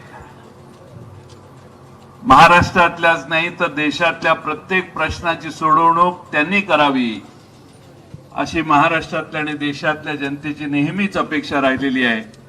ते आदरणीय खासदार शरदचंद्रजी पवार साहेब, राज्याचे महसूल मंत्री आदरणीय बाळासाहेब थोरातजी, राज्याचे सहकार मंत्री बाळासाहेब पाटील, राज्यमंत्री सहकार विश्वजित कदम, या कार्यक्रमाला मुद्दामून उपस्थित असणारे शिरोळचे आमचे राज्याचे आरोग्य राज्यमंत्री राजेंद्र पाटील यड्रावकर, खासदार श्रीनिवास पाटील साहेब, विधानसभेचे आमचे सहकारी माननीय अनिल भाऊ बाबर, आमदार सुमनताई पाटील, आमदार विक्रमसिंग सावंत, आमदार अरुण अण्णा लाड, आम्हाला तीर्थस्वरूप असणारे आणि ज्यांनी समस्त महाराष्ट्रातल्या धनगर समाजाचे प्रश्न नेहमीच मांडायच्यासाठी सातत्याने परिश्रम केले आणि उभ्या आयुष्यात ज्यांनी हा आग्रह कायमचा ठेवला ते आदरणीय अण्णासाहेब डांगे आप्पा, ज्यांच्या कडे पाहिल्यावर हा आपला माणूस आहे हे नेहमीच वाटत आलंय मला. ते आमचे मित्र सहकारी आणि होऊ घातलेल्या राष्ट्रीय पक्षाचे अध्यक्ष माननीय महादेव जानकर साहेब, आपल्या कार्यक्रमाला उपस्थित असणारे आमचे माजी आमदार रामहरी रुपनार साहेब, माननीय उत्तमराव जानकर, आमचे माळशिरसचे सहकारी, आपल्या कार्यक्रमाला मुद्दामून या ठिकाणी उपस्थित असणारे अगदी नांदेडून इथं आलेले प्राध्यापक यशपाल भिंगेजी, माननीय सदाशिव पाटील आमदार, माजी आमदार, जिल्हा परिषदेचे पुणे जिल्ह्याचे माजी अध्यक्ष आमचे मित्र विश्वास नाना देवकाते, आपल्या सर्वांना आदरणीय असणाऱ्या जयश्रीताई पाटील, या कार्यक्रमाला या ठिकाणी उपस्थित असणारे अनिकेत देशमुख, अविनाश पाटील, विजय विभूते, पृथ्वीराज पाटील, आमच्या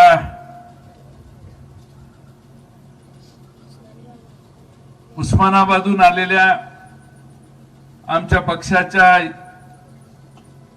युवती राष्ट्रवादीच्या अध्यक्षा सक्षणाताई सलगर, विशाल पाटील, रोहित पाटील, प्रतीक पाटील, चिमणभाऊ डांगे, हरिदास लेंगरे, आमचे या शहराचे अध्यक्ष संजय बजाज, आपल्या या कार्यक्रमाला ज्यांच्या काळात मूर्त स्वरूप आलं ते या शहराचे महापौर, तरुण आणि तडफदार महापौर दिग्विजय सूर्यवंशी, उपमहापौर उमेश पाटील, या स्मारकाची कल्पना ज्यांनी खरी मांडली पहिल्यांदा, मला आठवतं 2007 साली आमचं सरकार या शहरात आलं सर्व पक्षांना एकत्रित घेऊन. त्यावेळी विष्णू माने हे अपक्ष होते आणि विष्णू माने माझ्याकडे आले आणि म्हटले माझं काही काम नाही पण अहिल्या देवींचं स्मारक झालं पाहिजे. आमचे सावगावे सर महापौर होते आणि आम्ही 2 क्षणात मान्य केलं की यस स्मारक करायचं. दुसरीकडे जागा होती तिथं थोडासा प्रश्न तयार झाला, इथं स्मारकाची जागा आपल्या सावगावे सरांच्या शेवटच्या काही दिवसात आपण देऊन ही जागा निश्चित केली आणि ते असे आमचे नगरसेवक विष्णू माने, जिल्ह्याचे जिल्हाधिकारी, SP, आपले आयुक्त नितीन कापडणीस, महापालिकेतील विरोधी पक्षनेते संजय मेंढे, या निमित्ताने उपस्थित असणारे जिल्हा परिषदेचे CO जितेंद्र डुडी, सर्वच व्यासपीठावरील आणि समोरील तर जिल्ह्यातील अनेक मान्यवर आहेत. कुणाचं नाव घ्यावं आणि कुणाचं नाही असा प्रश्न आहे, पण आज सगळ्या जिल्ह्यातल्या सर्वांनी राजमातेच्या या स्मारकाच्या लोकार्पणाला उपस्थिती दाखवली. ते सर्व जिल्ह्यातले आमचे सर्व नेते, कार्यकर्ते, सहकारी आणि या विचारावर राजमाता पुण्यश्लोक अहिल्यादेवी होळकरांच्या विचारावर विश्वास असणारे आपण सर्व मान्यवर बंधू भगिनींनो, खरं म्हणजे हा सोहळा पवार साहेबांच्या हस्ते व्हावा ही महापालिकेतल्या जवळपास सगळ्यांची इच्छा होती. पवार साहेबांना मी विनंती केली आणि पवार साहेबांनी क्षणार्धात ही विनंती मान्य केली आणि आपलं निमंत्रण महापौरांचं आमच्या स्वीकारलं. आज दिवसभराचे त्यानंतर कार्यक्रम घेतले. शिवाजीराव नाईक साहेब शिराळ्याचे माजी मंत्री जानकर साहेब गेले काय? तुम्ही पुढे बसा ना. आता राष्ट्रीय पक्ष होणार म्हटल्यावर मागे कसं बसून चालेल?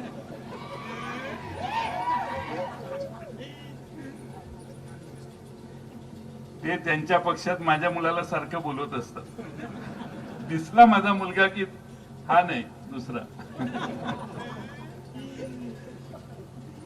पण या महाराष्ट्रात कदाचित या देशात अथक परिश्रम करणारा नेता, कोणत्याही प्रश्नाची जाण ठेवून त्या प्रश्नातनं मार्ग काढणारा नेता म्हणून आज आपण सगळ्यांनी पवार साहेबांच्या हस्ते या स्मारकाचं उद्घाटन करायचं ठरवलं. आपल्याला यशपाल भिंगे सरांनी बराच इतिहास सांगितला. खरं म्हणजे रामभाऊ लांडेंनी महाराजा यशवंतराव होळकर यांची बखर भवानी शंकर बक्षी यांच्या रोजनिशीतनं या ठिकाणी आपल्या सर्वांच्या समोर त्याचं प्रकाशन देखील केलेलं आहे. पुण्यश्लोक राजमाता अहिल्यादेवी होळकर, ज्या मातेने या भारतवर्षात हजारो ऐतिहासिक स्थळं असतील, मंदिर असतील, घाट असतील, त्याच्या जीर्णोद्धारासाठी स्वतःचा खजिना वापरला. अहिल्यादेवी होळकरांनी 17व्या शतकामध्ये कोट्यावधी रुपयाचा दानधर्म केला. पण कारभार आदर्शपणानं चालवणारी ही राजमाता पुण्यश्लोक अहिल्यादेवी होळकर ही अतिशय कटाक्षाने कारभार देखील तेवढाच चालवत होती. या देशात अनेक राजे झाले, पण छत्रपती शिवाजी महाराजांसारखा, छत्रपती संभाजी महाराजांसारखा, महाराजा यशवंतराव होळकरांसारखा असे फार कमी या देशात राज्य झाले. या देशामध्ये राज्य करणाऱ्या महिला देखील आहेत. 16व्या, 17व्या, 18व्या शतकात अनेक महिलांनी राज्य केलं. पण महाराष्ट्रात आणि भारतामध्ये दोनच राजमाता मान्य पावल्या. एक राजमाता जिजाऊ आणि दुसऱ्या राजमाता अहिल्यादेवी होळकर. या देशामध्ये यांचं एक वेगळं स्थान निर्माण झालं. त्या फक्त राजघराण्यात जन्मल्या म्हणून नाही, तर त्यांनी स्वतःच्या कामातनं घालून दिलेल्या आदर्शातून महाराष्ट्रातच नव्हे तर देशात आणि जगात आदर्श निर्माण केला. आपल्या देशामध्ये पुण्यश्लोक अहिल्यादेवी होळकरांचा इतिहास बऱ्याच जणांना माहिती आहे. पण अण्णासाहेब डांगेंनी माझ्याकडे एकदा, मी अर्थमंत्री असताना आले आणि आप्पा म्हटले चौंडीला जायचं.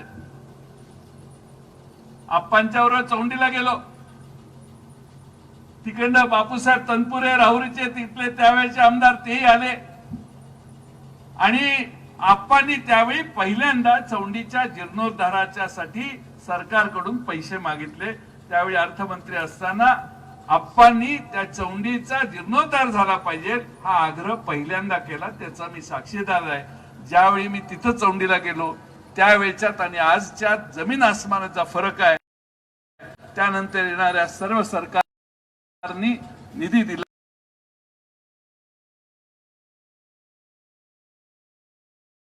हळूहळू बदल झाला. आज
आमचं लक्ष असेल, तुम्हाला जाब विचारण्याची व्यवस्था आम्ही करू. खरं म्हणजे आज आपल्या देशामध्ये ज्या पद्धतीनं अहिल्यादेवींनी राज्य केलं, एका बाजूला देवधर्म दानधर्म, पण राज्याचं प्रशासन देखील तेवढ्याच भक्कमपणाने करण्याचं काम अहिल्यादेवींनी केलं. आपल्याला ग्रंथालय अलीकडे माहिती आहे 100-150 वर्षापूर्वीची, पण तेव्हा अहिल्यादेवींनी एक आदर्श ग्रंथालय उभं केलं. आपल्या राज्यामध्ये लोकोपयोगी योजना चालू झाल्या पाहिजेत अशी अनेक उपक्रम अहिल्यादेवींनी केले. आणि म्हणून अहिल्यादेवी हे या देशातल्या इतर महाराणींच्या पेक्षा फार वेगळ्या होत्या, हे मित्रांनो आपल्याला समजून घेतलं पाहिजे. अहिल्या मातेंच्या न्यायदानाच्या विषयी देखील सर जॉन माल्कम म्हणतात की अहिल्याबाई होळकर यांच्यासारखा न्यायाधीश पुन्हा होणे अवघड आहे. अहिल्यादेवी होळकरांच्या काळात न्यायाची व्यवस्था देखील उत्तम होती. आज न्यायाची व्यवस्था आमच्या देशात काय आहे याच्याविषयी मोकळं आणि वेगळं बोलण्याची काही आवश्यकता नाही. पण या देशामध्ये अहिल्या मातेनी कधी सुडाचं राजकारण केलं नाही. समाजाच्या हिताचाच विचार त्यांनी कायम केला आणि नागरिकांना वैरी समजून संपवण्याचं काम त्यांनी त्यांच्या राज्यात कधीही केलं नाही. ही अहिल्यादेवींची खासियत होती. हे मुद्दामून आज या ठिकाणी आपल्या सर्वांच्या समोर सांगणं आवश्यक आहे. आणि म्हणून आज या ठिकाणी 1787 मध्ये तेव्हाचे बंगाल गॅझेटचे प्रमुख, त्यावेळी बंगालच्या गॅझेटमध्ये तिथल्या प्रमुखांनी, ब्रिटिश प्रमुखांनी असं लिहिलंय की एक दिवस असा येईल की हिंदू दैवत विष्णू आणि लक्ष्मीच्या प्रमाणेच अहिल्यादेवींची सुद्धा पूजा समाज करायला लागेल. आज आपण सगळे अहिल्यादेवींच्या स्मारकाची उभारणी करतोय. खरं म्हणजे हे आपल्या सगळ्यांच्या श्रद्धेचं, विश्वासाचं केंद्र आहे. याची आपण सर्वांनी इमाने इतबारे पूजा करून अहिल्यादेवींच्या विचारावर पावलावर पाऊल ठेवून आमचं राज्य, आमचा मिळालेला अधिकार चालवण्याचं काम करण्याची गरज आहे. मला मित्रांनो, या निमित्तानं आपण मोठ्या संख्येने या ठिकाणी एकत्रित आला. आपल्या अनेक समस्या या ठिकाणी मांडण्यात आल्या. मधल्या काळात यशवंतराव भिंगे आणि मी, यशपाल भिंगे आणि मी, काही धनगर समाजाच्या काही तरुण कार्यकर्त्यांना, खर्जे सर पण होते आमचे, आम्ही सगळे प्रमुख बसलो. काही मार्ग काढण्याचे, राजू जानकर पण आमचा होता. या सगळ्यांनी बसून धनगर समाजाचे प्रश्न काय काय आहेत, कसे कसे सोडवले पाहिजेत याचा पाठपुरावा करायला आता सुरुवात केलेली आहे. फार आधी ऍडव्हान्स मध्ये बोलणं योग्य नाही म्हणून मी त्याच्यावर भाष्य करत नाही, पण कुठेतरी याचा प्रयत्न चालू आहे आणि त्याच्या दृष्टीनं त्या पावलावर पाऊल टाकण्याचं काम हे निश्चितपणाने महादेव जानकर साहेब आमच्या सरकारमध्ये होईल. 1000 कोटी रुपये तुम्हाला दिले, पण देणाऱ्याला माहित होतं की द्यायचे नाहीत आणि काही खर्च करायचे नाहीत, कारण 4 दिवसाने आचारसंहिता येणार आहे. त्यामुळे आचारसंहितेच्या आधी 1000 कोटी जाहीर केले, पण तुमच्यासाठी त्याचा वापर झाला नाही. पण काळजी करायची गरज नाही. आपलं सरकार आहे, तुमच्या मनातलं सरकार आहे. मला माहिती आहे तुम्ही जास्त बोलू शकत नाही, पण तुमच्या मनातलं सरकार आहे. हे प्रश्न सोडवण्याचं काम, धनगर समाजातले जे शक्य आहे ते प्रश्न सोडवण्याचं काम बाळासाहेब थोरात इथं, काँग्रेस पक्षाचे नेते, प्रमुख नेते या ठिकाणी बसले आहेत. विश्वजित कदम आहेत, बाळासाहेब पाटील आहेत, शिवसेनेचे मगाशी उदय सामंत आहेत. आमच्या सगळ्यांचं याविषयी एकमत आहे आणि त्यामुळे हे प्रश्न सुटतील अशी अपेक्षा या निमित्तानं बाळगतो. वेळ बराच झालेला आहे, पण आज देशामध्ये एक आमची पवार साहेबांना विनंती आहे की आपण ज्यावेळी लोकसभेच्या साठी दिल्लीला जाल त्यावेळी मोदींना आमचा सगळ्यांचा एक निरोप द्या. आज इथे येणारे जत वरून आले, आटपाडीच्या दिगंचीवरून त्या कोपऱ्यातनं लोक आली, शिराळ्याच्या त्या टोक्यातनं आली. ही सगळी येताना सगळ्यांच्या मनात एकच प्रश्न होता की पेट्रोल 116 रुपये लिटर झालेलं आहे, किती महाग आहे, किती खर्च व्हायला लागलेला आहे. जरा पेट्रोलचा आणि डिझेलचा खर्च कमी करायची काहीतरी जुळणी करा. आमचं काय म्हणणं नाही, पण लय खर्च यायला लागलाय आणि त्यामुळं आमच्या उमदीचे आमचे होर्तीकर आले. होर्तीकरांना घाम फुटला एवढा प्रवास करून, पण उकाड्यानं नाही तर पेट्रोलच्या दरानं पण. त्यामुळं महागाई किती असावी. आपण पवार साहेब ज्यावेळी सत्ता सोडली त्यावेळी 65-62 रुपयाला पेट्रोल होतं, ते आता 116 रुपयावर गेले. बर काही नवी मिळकत देशात झाली असेल तर आम्ही समजू शकतो, पण मागच्या 7 वर्षात 26 कंपन्या देशातल्या विकून टाकल्या. म्हणजे काही नवीन मिळवायच्या ऐवजी हाय ते मागच्या काँग्रेसच्या काळामध्ये युपीएच्या काळात जे निर्माण केलं त्यातल्या 26 कंपन्या विकायचं काम जर या देशात झालं असेल तर मग या देशानं, या देशातल्या जनतेनं म्हणजे सगळं विकून देखील पेट्रोल महाग असेल तर ते विकताय कशाला हा प्रश्न सगळ्यांच्या मनात येतो. आणि म्हणून माझ्यासारख्या कार्यकर्त्याला आपल्या निदर्शनाला एकच आणायचंय. एक इंडेक्स असतो, इंडेक्स जगातल्या सगळ्या राज्यात देशातला इंडेक्स काढला जातो. मग काही वेळा हॅपीनेसचा इंडेक्स काढला जातो, डेमोक्रेसीचा इंडेक्स काढला जातो, ह्युमन डेव्हलपमेंटचा इंडेक्स काढला जातो, इंडिव्हिज्युअल राईटचा इंडेक्स काढला जातो, रूल ऑफ लॉचा इंडेक्स काढला जातो, प्रेस मध्ये फ्रीडम किती आहे याचा इंडेक्स काढला जातो, महिलांच्या सुरक्षिततेचा इंडेक्स काढला जातो, करप्शनचा इंडेक्स काढला जातो, सिव्हिल लिबर्टीचा इंडेक्स काढला जातो.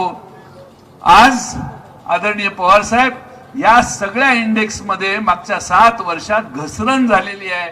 आमच्या देशाचा पूर्वी जो नंबर 2014 साली होता त्याची घसरण जाऊन अनेक इंडेक्स आता रसातळाला शेवटच्या 10 मध्ये, शेवटच्या 15 मध्ये आमचे देश दिसायला लागलेले आहेत. आमचा देश दिसायला लागलाय. फक्त एकच index ease of doing business, तेवढा मोठ्या धनिकांना कारखाना काढायला कोणताही त्रास होऊ नये म्हणून आता ईज ऑफ इंडेक्स एकच इम्प्रूव्ह झालेला आहे. बाकीचे सगळे इंडेक्स हे या देशातले कमी झालेले आहेत. याची नोंद करताना आज राजमाता पुण्यश्लोक अहिल्यादेवी होळकरांच्या कार्यक्रमाला हे का करतोय तर राजमाता अहिल्यादेवी होळकरांच्या राज्यात हे इंडेक्स फार वर होते, आज हे इंडेक्स फार खाली गेलेले आहेत. आणि म्हणून राजमाता पुण्यश्लोक अहिल्यादेवी होळकरांचं स्मारक या ठिकाणी आम्ही सगळे करण्याचं काम, यांचा आदर्श सांगलीत जे जे राज्य करतील त्यांनाही व्हावा, महाराष्ट्राला व्हावा. आणि या जिल्ह्याचा पालकमंत्री म्हणून मला अभिमान आहे की हा कार्यक्रम उपक्रम 2008 साली मी मंत्री असताना, आमचं सरकार असताना महापालिकेत आम्ही सुरू केला. मधल्या काळात खरं म्हणजे बाळासाहेब थोरात हा उपक्रम पूर्ण करण्याची पूर्ण संधी होती, पण नशिबात असावं लागतं. आज हे पूर्णच झालं नाही. आमचे महापौर म्हणून आमचे दिग्विजय सूर्यवंशी सत्तेवर बसले. आमच्या मैनुद्दीन बागवानांनी दिग्विजय सूर्यवंशींना पाठिंबा दिला. म्हणजे काँग्रेस असेल, शिवसेना असेल, सगळ्यांचा पाठिंबा झाला. आणि आमच्या दिग्विजय सूर्यवंशींच्या काळात सावगावेंनी सुरू केलेला, म्हणजे मी जो महापौर या शहराला सुचवला त्याच महापौरांनी सुरुवात केली आणि त्याच महापौरांनी या शहरात हे स्मारक पूर्ण केलं. याचा मी कार्यकर्त्या नात्यानं अभिमान बाळगतो. आणि राजमाता पुण्यश्लोक अहिल्यादेवी होळकरांच्या पावलावर पाऊल ठेवून आम्ही या जिल्ह्यात, या राज्यात काम करू एवढा विश्वास आपणा सर्वांना देतो आणि माझे लांबलेले भाषण पूर्ण करतो. धन्यवाद. धन्यवाद. सन्माननीय जयेंद्रजी पाटील साहेब यांच्या अभ्यासपूर्ण मनोगतानंतर या ठिकाणी आजच्या समाजाच्या वतीनं विविध मागण्यांचं जे निवेदन आहे ते निवेदन विष्णू माने सन्माननीय खासदार शरदचंद्रजी पवार साहेब यांना सुपूर्द करणार आहे. आपल्या प्रास्ताविकामध्ये मगाशीच विष्णू माने यांनी विविध मागण्या आपणासमोर प्रास्ताविकामध्ये सादर केल्या आणि तेच मागण्यांचं निवेदन सन्माननीय पवार साहेब यांना या ठिकाणी दिलं जात आहे. पवार साहेब ते स्वीकारत आहेत. धन्यवाद. यानंतर माननीय नामदार बाळासाहेबजी थोरात यांना विनंती करते मनोगत व्यक्त करण्यासाठी. माननीय नामदार बाळासाहेबजी थोरात, महसूल मंत्री, महाराष्ट्र राज्य. सांगली, मिरज, कुपवाड शहर महानगरपालिकेच्या राजमाता पुण्यश्लोक अहिल्यादेवी होळकर स्मारक लोकार्पण सोहळ्यासाठी उपस्थित असलेले आपल्या सर्वांचे आदरणीय नेते नामदार हरिश्चंद्रजी पवार साहेब, येथे उपस्थित असलेले सांगली जिल्ह्याचे पालकमंत्री माननीय नामदार जयंतरावजी पाटील, सहकार मंत्री माननीय नामदार बाळासाहेब पाटील, आदरणीय खासदार श्रीनिवासजी पाटील, नामदार याटवकरजी, त्याचप्रमाणे माननीय नामदार विश्वजितजी कदम, माननीय नामदार दत्तामा भरणे, माननीय महादेवजी जानकरजी, माननीय अण्णासाहेब डांगे, आमदार सुमनताई, माजी आमदार सदाभाऊ, विक्रमजी सावंत, अनिल बाबर, आमदार अरुण लाड, आमदार रामहरी रुपनवर, विशालजी पाटील, श्रीमती जयश्रीताई पाटील, पृथ्वीराजजी पाटील,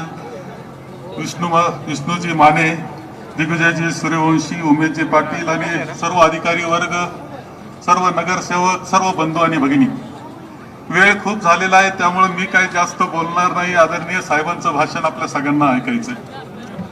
आजचा दिवस गुढीपाडव्याचा आहे आणि या शुभ दिनी एक सुंदर कार्यक्रम येथे संपन्न होतोय. ऐतिहासिक कार्यक्रम असं वर्णन या कार्यक्रमाचं करावं लागेल, इतका सुंदर कार्यक्रम येथे संपन्न होतोय. येथे राजमाता पुण्यश्लोक अहिल्याबाई होळकरांचं येथे स्मारक उभं करण्यात आलं. एक सुंदर स्मारक उभं करण्यात आलेलं आहे. राजमाता पुण्यश्लोक अहिल्याबाई होळकर यांचं जीवन आपण जर पाहिलं तर खरं चौंडी येथे त्यावेळेस लहानच्या मोठ्या झालेल्या, मोठ्या म्हणजे फक्त 8 वर्षाच्या असताना होळकरांची स्वारी चौंडीवरून जात होती, मल्हारराव होळकरांची, आणि जात असताना देवाची पूजा करण्याकरता चाललेली चुणचुणीत मुलगी त्यांनी पाहिली, त्यांना आवडली आणि मुलासाठी खंडेरावसाठी त्यांनी मागणी घातली. एखाद्या जीवनाची सुरुवात कशी होती का जो इतिहास घडवतो त्याची सुरुवात इतकी छोटी आहे, परंतु सर्व जीवन त्यांचं पाहिलं अहिल्याबाई होळकरांचं. तर अत्यंत कठीण परिस्थितीमधून जात असताना ज्या वेळेस खंडेरावांचं निधन झालं त्यावेळेस मल्हाररावांनी मनाचा मोठेपणा दाखवलेला आपल्या सगळ्यांना दिसतो आहे आणि अहिल्यादेवींना म्हटलं की आता तूच माझा मुलगा आहे आणि सगळी ताकद तिच्या पाठीची उभी केली. राज्यकारभार करण्याची जबाबदारी त्यांच्यावर दिली. एक आदर्श राज्यकारभार अहिल्याबाई होळकरांनी केलेला आपल्या सगळ्यांना दिसतोय. आपण पाहतो की अहिल्याबाई होळकरांना त्यांचं जी हुशारी होती त्याबरोबर त्यांचा मुलगा सुद्धा त्याचं सुद्धा निधन झालं. त्या अत्यंत क्रांतिदर्शी अशा प्रकारचं त्यांचं जीवन आहे आणि त्या क्रांतिदर्शी अशा या अहिल्याबाई होळकरांच्या स्मारक समतेचं आणि न्यायाचं स्मारक आहे असं म्हणलं तरी वावगं ठरणार नाही. पतीच्या निधनानंतर काही जे मुद्दे 2-3 मुद्दे आहेत की त्यांनी कोणते निर्णय घेतले की जे ऐतिहासिक आहे हे सांगताना मी सांगेल की पतीच्या निधनानंतर त्यांच्या मिळकतीचा पहिला हक्क हा त्यांच्या पत्नीचा असेल, पतीच्या पत्नीचा असेल. एक आदर्श निर्णय घेतलेला अहिल्याबाई होळकरांचा निर्णय आहे. अहिल्यादेवींना विधवांना मूल दत्तक घेण्याचा अधिकार या अहिल्यादेवींनी मिळवून दिला. घराच्या स्वतःच्या घरापासून सुधारणेला सुरुवात केली. हुंडाबंदी, वृक्षतोड हे पूर्णपणे थांबवलं. जंगलतोडीला बंदी घातली आणि हे निर्णय घेत असताना हे निर्णय अंमलात आणण्याची ताकद ही अहिल्यादेवींकडे होती. एक आपण पाहतो, तुम्ही हिमालयामध्ये एखाद्या तीर्थस्थानाला गेले तिथे सुद्धा अहिल्यादेवींचं नाव दिसतं. रामेश्वराला गेले तरी अहिल्यादेवींचं नाव तिथे आपल्या सर्वांना दिसतं. एवढंच नाही तर मी पाहतो माझं संगमनेर तालुका आहे, कधी कधी दिसतं अहिल्यादेवींची बारव, अहिल्यादेवींनी बांधलेली तटबंदी. कैलास लेणं जे आहे त्या कैलास लेण्याचं सुंदर सौंदर्य प्राप्त करून देण्याचं काम अहिल्यादेवींनी केलं. याचा अर्थ संपूर्ण देशामध्ये जिथं जिथं आवश्यक होतं तिथं पिण्याचं पाणी, धर्मशाळा, सुंदर मंदिरं हे सगळं काम केलेलं आहे. आणि प्रत्येक काम तुम्ही पहा की काम सुद्धा आदर्श पद्धतीनं आजही भक्कम उभं राहिलेलं दिसतंय. हे त्यांच्या राज्य कसं चालवावं हे दाखवणारं प्रतीक अहिल्यादेवींनी केलं. आणि म्हणून मी एक गोष्ट या निमित्तानं सांगेल, खरं आहे की धनगर समाजाकरता मानबिंदू आहेत, अभिमान आहे, परंतु त्या मानवतेच्या सुद्धा मानबिंदू आहेत आणि आदर्श आहे असं म्हणलं तरी वावगं ठरत नाही. ही गोष्ट आपण सगळ्यांनी लक्षात घेतली पाहिजे. आणि म्हणूनच अहिल्यादेवींचा आदर्श घेऊन, छत्रपती शिवाजी महाराजांचा आदर्श घेऊन, शाहू महाराजांचा आदर्श घेऊन महाविकास आघाडीचं सरकार आमचं काम करत आहे. मी एकच या निमित्तानं आपल्या सर्वांना सांगेल की धनगर समाजाच्या ज्या काही मागण्या इथं मांडलेल्या आहेत या बाबतीत मी महाविकास आघाडीचा घटक म्हणून आदरणीय पवार साहेबांनी महाविकास आघाडी निर्माण केली, उद्धवजी ठाकरे साहेबांनी केली, सोनियाजींनी पाठिंबा दिला आणि आम्ही एकत्र पद्धतीने सरकार चालवतो. त्यामध्ये केंद्रबिंदू जो आहे तो सर्वसामान्य माणसाचं हित हा केंद्रबिंदू मानून काम करतो आहोत. जवळपास 2-2.5 वर्ष आपण सगळ्यांनी पाहिलं असेल. धनगर समाजाकरता सुद्धा जे काही करायचं आहे त्यामध्ये कोणतंही खोटं आश्वासन नाही, असा हा बनवाबनवीचा कार्यक्रम नाही. जे काय करायचं ते आम्ही नक्की करू आणि प्रत्येक गोष्टी मागे महाविकास आघाडीच्या याच्यामध्ये आम्ही भक्कमपणे काँग्रेस म्हणून सुद्धा पाठीशी राहू, याची ग्वाही सुद्धा आपल्याला आजच्या या निमित्तानं आपल्या सर्वांना मी येथे देतो. एक अत्यंत आदर्श अशा व्यक्तिमत्वाचं सुंदर असं स्मारक निर्माण करणारे विष्णूजी माने असतील, इथले सन्माननीय महापौर उपमहापौर असतील, ज्यांचा हातभार लागला त्या सगळ्यांचं अभिनंदन करणारा असा प्रकारचा क्षण आहे, त्यांचं अभिनंदन करतो. पुण्यश्लोक अहिल्यादेवींना या निमित्तानं अभिवादन करतो आणि माझे 2 शब्द संपवतो. धन्यवाद साहेब. पण या धन्यवादाबरोबर एक विनंती आहे, एक छोटासा सत्कार जो राहून गेलेला आहे. रघुवंश सोसायटीचे चेअरमन ज्यांच्या जागेत हे स्मारक उभं आहे ते आता इथं उपस्थित आहेत, त्यांचा सत्कार करण्याची माननीय खासदार शरदचंद्रजी पवार साहेब अहिल्या होळकर स्मारकाचे प्रमुख लोकार्पण सोहळ्याचे.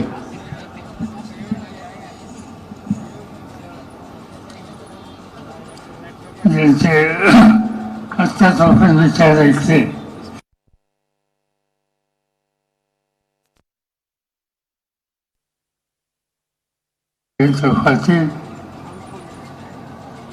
या ठिकाणी उपस्थित असलेले राज्याचे सहकार मंत्री बाळासाहेब थोरात, दुसरे मंत्री विश्वजित कदम, दत्तात्रय भैरणे,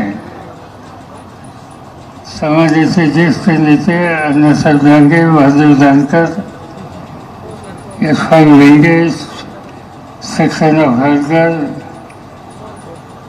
या ठिकाणी उपस्थित असलेले खासदार आमदार मंत्री राजेंद्र यादवकर, आमदार सुमनताई, अनिल बाबर, अरुण लाल, रामहरी लुखनावत, संसदेचे आमचे सहकारी श्री पाटील, या कार्यक्रमासाठी ज्यांनी पुढाकार घेतला ते श्रीकृष्ण माने, सांगलीचे प्रथम नागरिक महापौर सूर्यवंशी, व्यासपीठाचे सगळे मान्यवर आणि उपस्थित सहकारी बंधू भगिनी,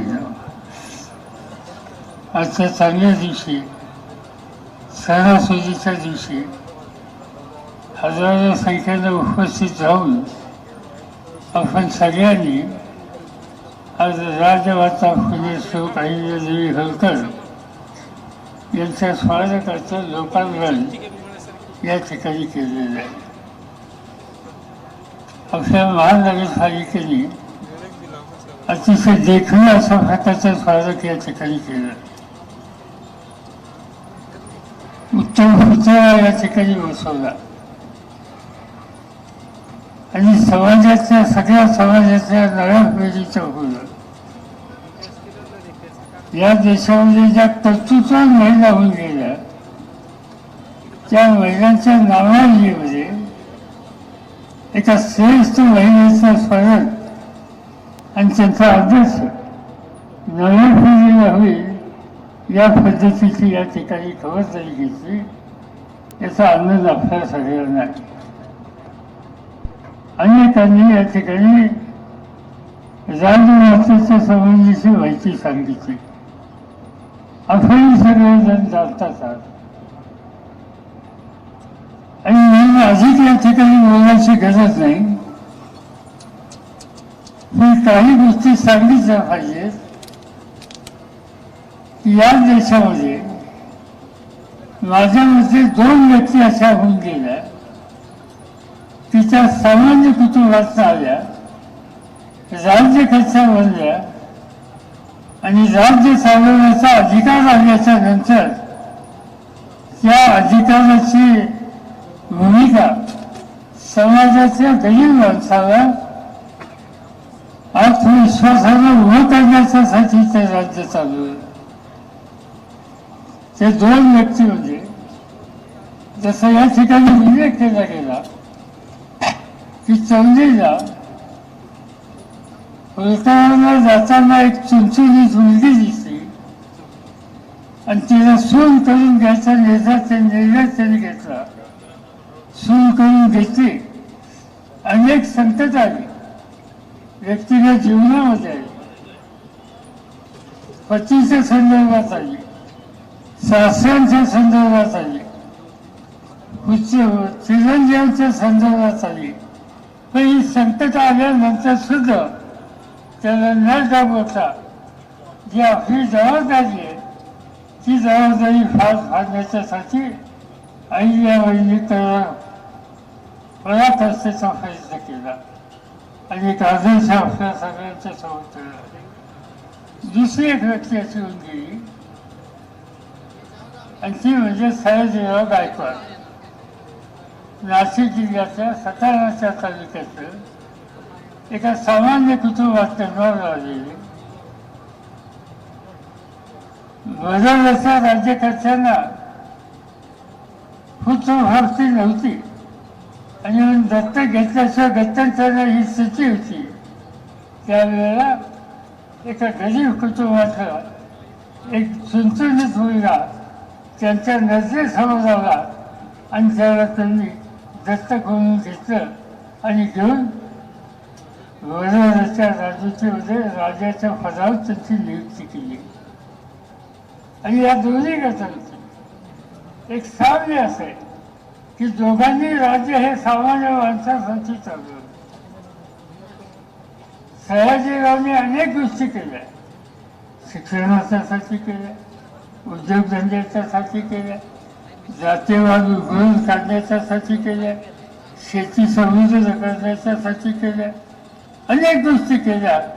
आज जर वडोदराला आपण गेलो तर या सगळ्या गोष्टीच्या संबंधीची माहिती घराघरातून माणसाच्या मुखातून आपल्याला बघायला मिळते. आणि त्याही पेक्षा कठीण स्थिती आईजाबाईंची होती. तर आईजाबाईंना इंदोरला गेल्याच्या नंतर आणि विवाह झाल्याच्या नंतर मगाशी मी सांगितल्याप्रमाणे एका मागं एक संकटाला तोंड द्यावं लागलं. वैद्यव्य हिच्यासारखा आशीर्वाद देऊन मार्गदर्शन करणाऱ्या ससुराला सासऱ्याला मुकावं लागलं आणि एकुलता असलेल्या पुत्राला सुद्धा मुकावं लागलं आणि सगळी जबाबदारी आपल्यावर पडली. एखादी वडिली असती तर कदाचित ती गांगुरून गेली असती, पण ही जबाबदारी आपल्यावर आहे. स्त्री आणि पुरुष याच्यामध्ये कर्तृत्वाच्या बाबतीत काही कौतुकता नसते. दोघांची ही तेवढीच असते आणि स्त्री सुद्धा राज्य करू शकते, चालू शकते, उत्तम चालू शकते आणि हे दाखवण्याच्या संबंधीचं काम त्या ठिकाणी अहिल्याबाईंनी केलं. कितीतरी गोष्टी त्यांनी नवीन केल्या. कधी इंदोरला गेल्याच्या नंतर आज देशाच्या कानाकोपऱ्यामध्ये उत्तम कपड्या साड्यांच्या दुकानात तुम्ही जर गेलात तर इंदुरी साडी ही त्या ठिकाणी आपल्याला मिळते. आणि ही इंदुरी साडी कुठं आली, कशी आली याची चौकशी केली तर आपल्या प्रजेला शेतीच्या शिवाय अन्य धंदे करण्याची सुविधा ही दिली पाहिजे आणि म्हणून विणकामाच्या कामाला प्रोत्साहित करण्याची भूमिका ही अहिल्याबाईंनी केली आणि त्या विणकामाच्यावरून ती इंदुरी साडी सर्व देशाच्या समोर जाऊ शकते. अशा कितीतरी गोष्टी आहेत. लोकांना साधारणतः माहिती आहे की पंढरपूरच्या रस्त्यावर जाताना जेवढ्या बाजू आहेत आणि पाण्याची सोय ती अहिल्याबाईंनी केली. रात्रीच्या मुक्कामाला जागा हवी आहे त्यासाठी धर्मशाळेची सोय त्यांनी केली. या गोष्टी खऱ्या आहेत, पण याहीपेक्षा कितीतरी महत्वाच्या गोष्टी त्यांनी इंदूरमध्ये केल्या. आणि सगळ्यात महत्वाची गोष्ट म्हणजे त्या इंदूरमध्ये अनेक जाती धर्माचे लोक हे एकत्रित राहिले असताना त्यांच्यामध्ये व्यक्तींची सुद्धा कधी कटुता येणार नाही, त्यांच्यात कायम एकवाक्यता राहील हा दृष्टिकोन त्यांनी अखंड फरवानी केला. आणि माझ्या दृष्टिकोनातून जसं आपण नेहमी सांगतो की फुले, आंबेडकर आणि शाहूराजे यांनी एक दिशा दिली. आपण भाग्यवान आहोत की राजमाता जिजाबाई, अहिल्याबाई होळकर आणि सावित्रीबाई फुले या 3 वडिलांनी एक प्रकारची नवीन दृष्टी ही संपूर्ण समाजाला दिली. आणि अशा व्यक्तिमत्वाचं या ठिकाणी उत्तम स्वागत तुम्ही केलं. मी महापौर, त्यांचे सगळे अधिकारी आणि त्याशिवाय श्वेत माने आणि बाकीचे सगळे घटक या सगळ्यांना मनापासून धन्यवाद देतो. हा लोकार्पणाचा सोहळा या ठिकाणी आपण थांबवू आणि लोकार्पण झालं असं जाहीर या ठिकाणी करून आपण या ठिकाणी रजा घेतो.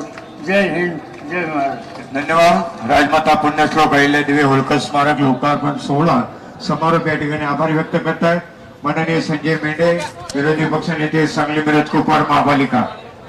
संजयजी मेंढे बापू.